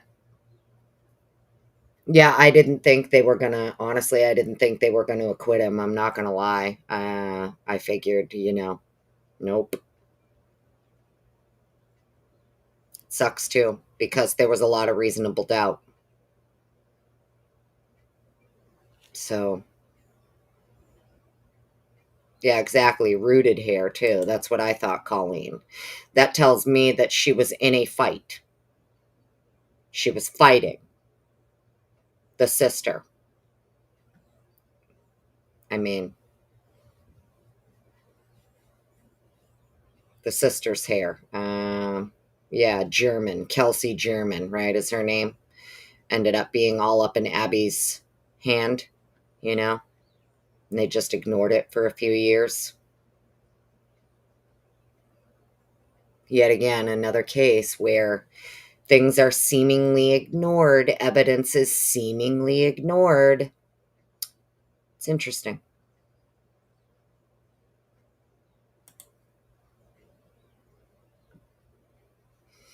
All right, let's wrap this shit up.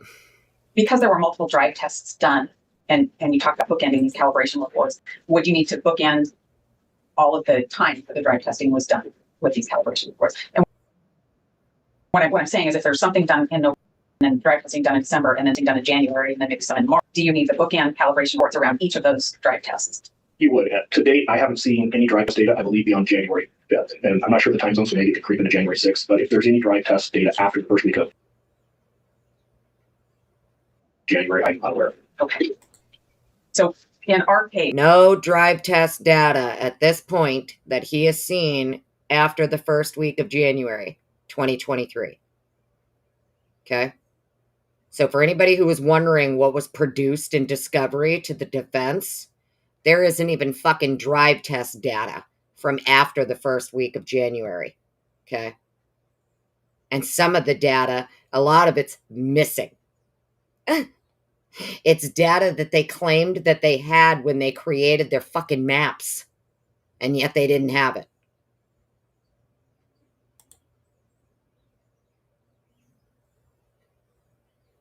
It's outrageous.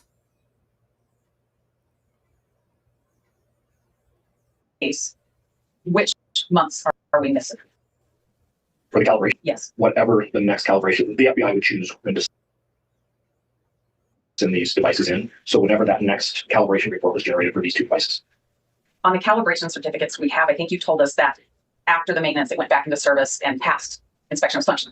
But when it came in, it didn't have multiple errors, but when it went out, it was functioning properly.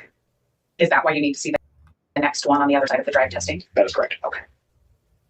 Now, when we're thinking about the data the drive test data that we have that's missing some significant portions, could it be because the machine wasn't working right all the time they tried to do drive testing?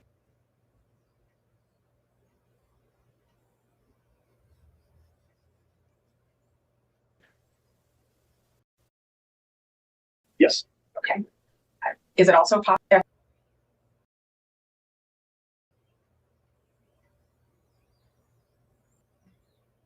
Gonna start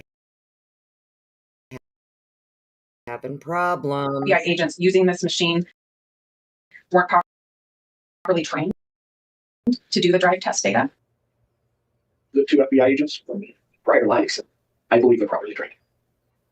So we're looking at either the machine itself isn't functioning properly, or could that happen?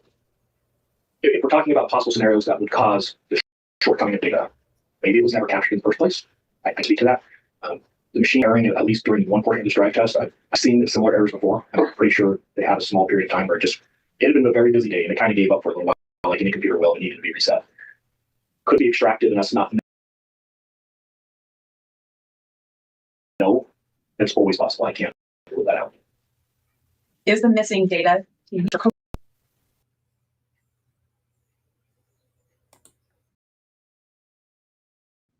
You're not a child, you're a man.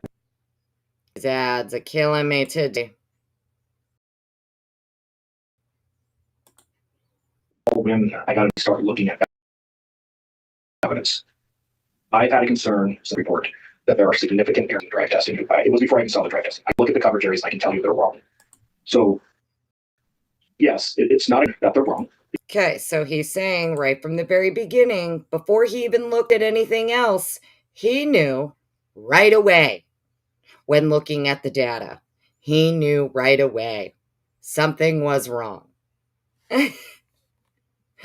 So, for everybody, because there's a lot of them out there, all the people still bootlicking for MPD and law enforcement in this case, okay? The reason why the state here chose not to cross-examine someone like Cy and haven't produced their own expert to cross-examine someone like Cy, okay, is because they can't. He is the expert, all right? And he's coming in saying, I can tell you right now, before I even really dug into any of the evidence, there's one thing I looked at and that immediately told me we have a problem, okay? So I don't know why this is so hard for these people to understand, okay? When your DNA experts are telling you there's a fucking problem, your cell phone experts telling you there's a fucking problem, and these people are like, no, there's no problem. They did everything by the book. They did everything they were supposed to do. They did everything protocol. Nope, they fucking didn't.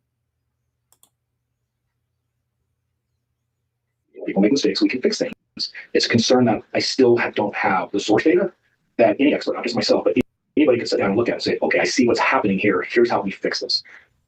Unfortunately, that mistake has a ripple effect, and I'm seeing multiple errors that are happening as a result. So that's why this data is important, is we've reached a point that we need to determine, is this just an error? Is this accidental? Is it intentional? Is there other things at play here that's changing this narrative to where there's clearly some manipulation of the original data? And having that data, will that help us answer that question? It's the only way we're going to answer that question. All right, I have just a couple of other questions for you, and I'm Thank you, Neela. going to depart the cast report and the drive test data a little bit. Seth, as an investigator or as a person doing an analysis of this case, does the drive test data tell you where a phone traveled to indicate other investigation that you should do? Technically, the call detail records tell us that. The drive test data help us become more accurate with that. AT&T is one of the best companies in this particular situation to show device movement because we get a constant connection. So when, I will emphasize, when all of the data is mapped, and I'm talking about the CDRs, we can get a really good idea. Hey, a phone traveled north for 10 miles and then it traveled east. The drive test data would actually allow us to replicate and recreate these tower handoffs that we're seeing to come up with that first theory. To now we can say, in order to do this and hit these towers in the sequence that it did, and then when it went east, it most likely turned onto this highway. So the drive test data helps us get very specific with what the CDRs mean. As an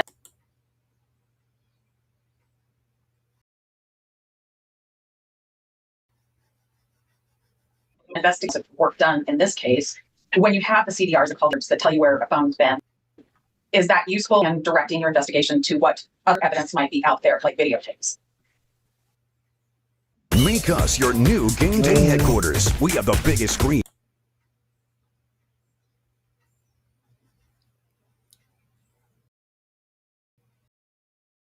Sorry. Hate these ads. We're almost done, guys. Whoopsie. Map all of the data, and especially if you're going to justify 6 months worth of data on somebody's cell phone, you map a single connection that there is in those records. From what I have reviewed, the FBI mapped 6% of the data. And what I've seen through here, he was up to about 18%. So by either standard, more than 80%.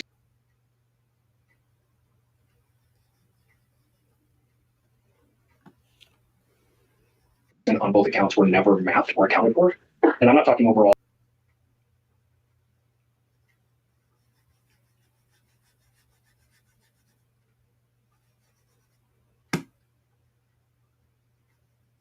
Wow. Every single day for 6 months. I'm talking about the time frames that are chosen. So, for example, time period that's represented here is where I'm getting the 18%. And that's the 48 hours? Just as specifically from 2 a.m. to 6 a.m. on the morning of the 13th, arguably the most critical time period of this entire investigation. they mapped a handful of connections. When I say handful, they mapped 18%. When you add the other 18% of the connections mapped between 2 a.m. and 6 a.m., the most important time. That's during the time of the crime, technically, allegedly, right? Some of the most pertinent, and only 18% of it. 82%, it tells a much more detailed story. When we put the drive test data on top of that,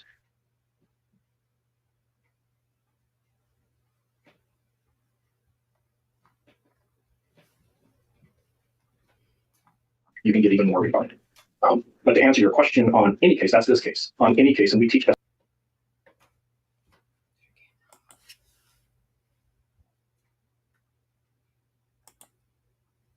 I don't know why it keeps, I don't know what is going on with like this, my signal or something today. I'll be right back, friends. Hang on.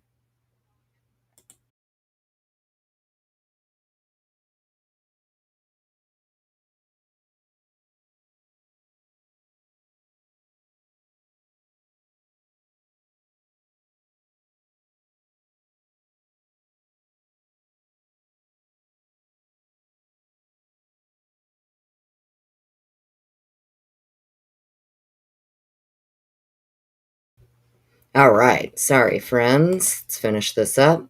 So, yeah. The 2 to 6 a.m. time.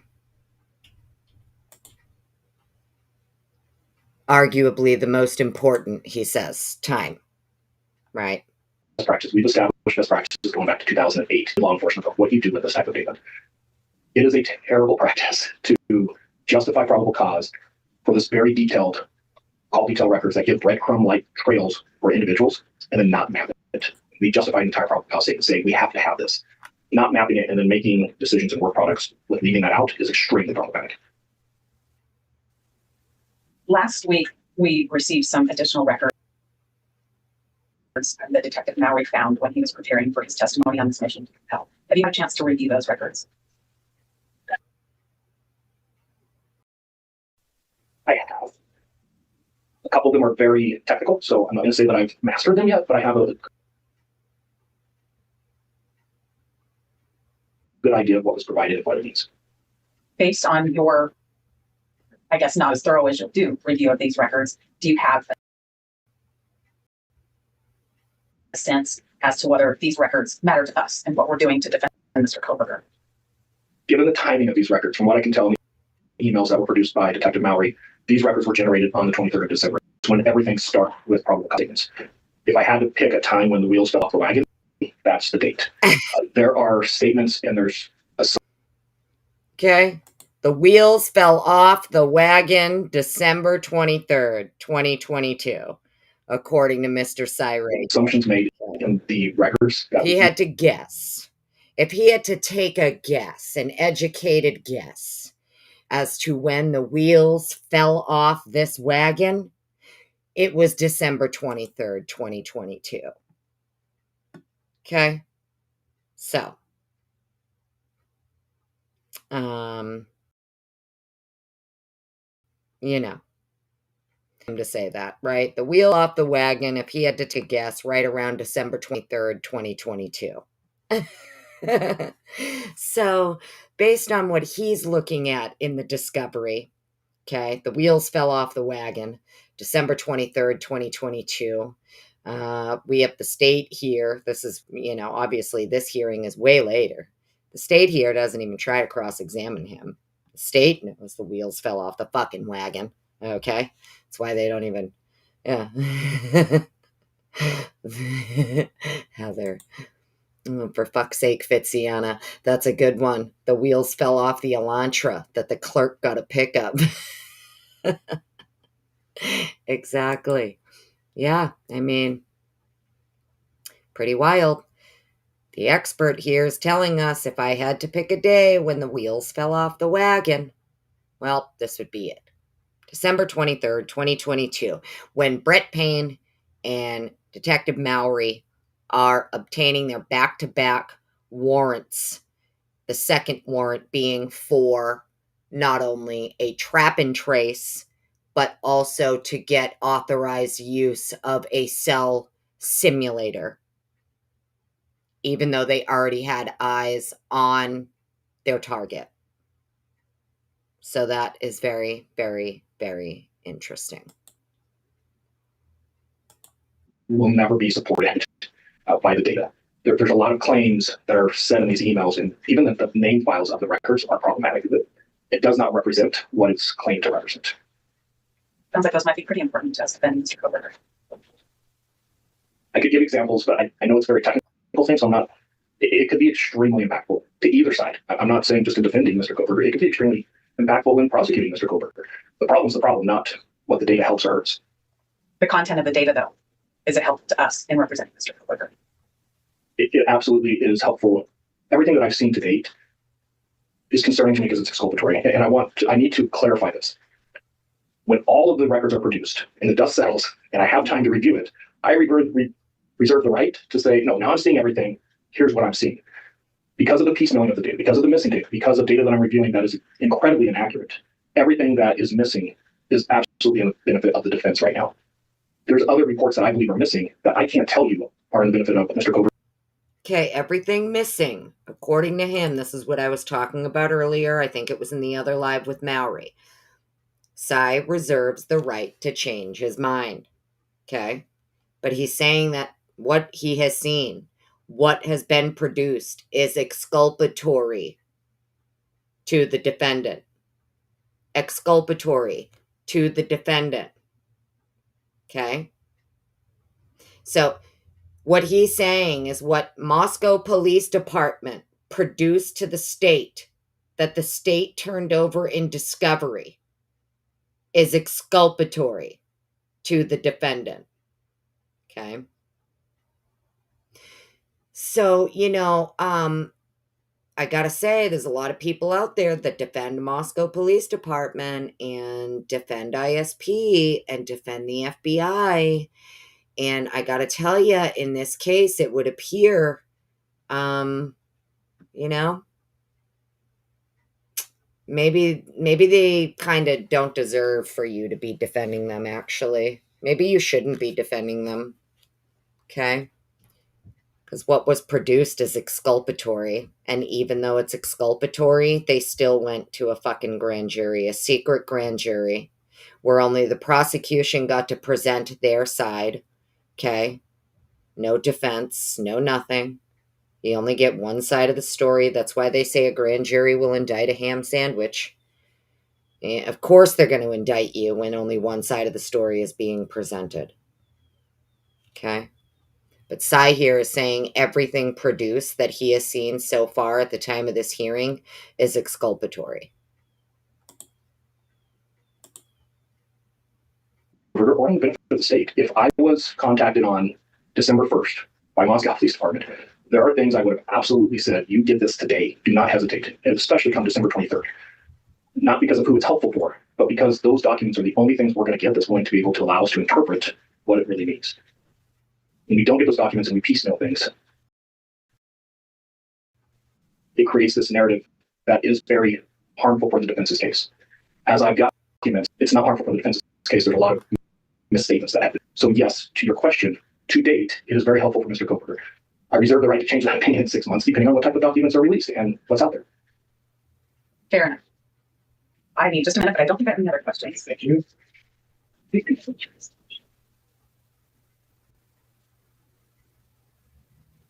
Mr. Ray, thank you. I don't have any other questions right now, but hold on. The prosecutor, right? All right.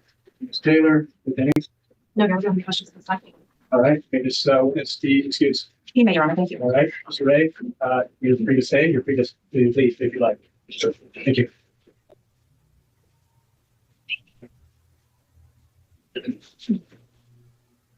Another witness?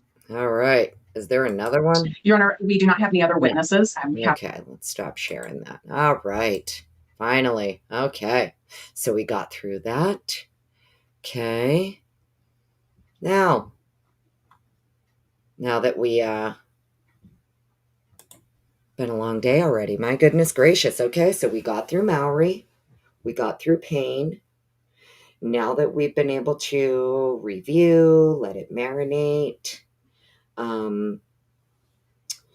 Thanks everybody for sticking around. This one was long. We're going at 3 hours and 30 minutes for the love of God. I'm hopping off. We'll be back later on tonight. We're going to snark the fuck out of that PCA part 2. Now that we've been able to go back and listen to Maori and listen to Payne and listen to Cy Ray today, and now it's all fresh in the brain, we can go snark the shit out of this PCA tonight, right? Because now we'll have a better understanding when we go to snark, right? That's why I wanted to look at these. So hopefully you guys will join me later for the Snark Fest. I appreciate every single one of you that hung out all day today with me doing this and my little break in between. And I'm sorry for being late for this second live, but coffee was needed. Also, thank you for the super chat, Brian. I appreciate you. And thank you to those of you that hit me up on my Cash App and sent a tip. I heard my phone ding a few times. I appreciate every single one of you. You're awesome. I really do appreciate it. So I hope you all have an awesome, awesome day. And I'll catch y'all later tonight. And we're going to snark, okay? Thanks for being here. Appreciate all of you. Happy Monday. Catch y'all later.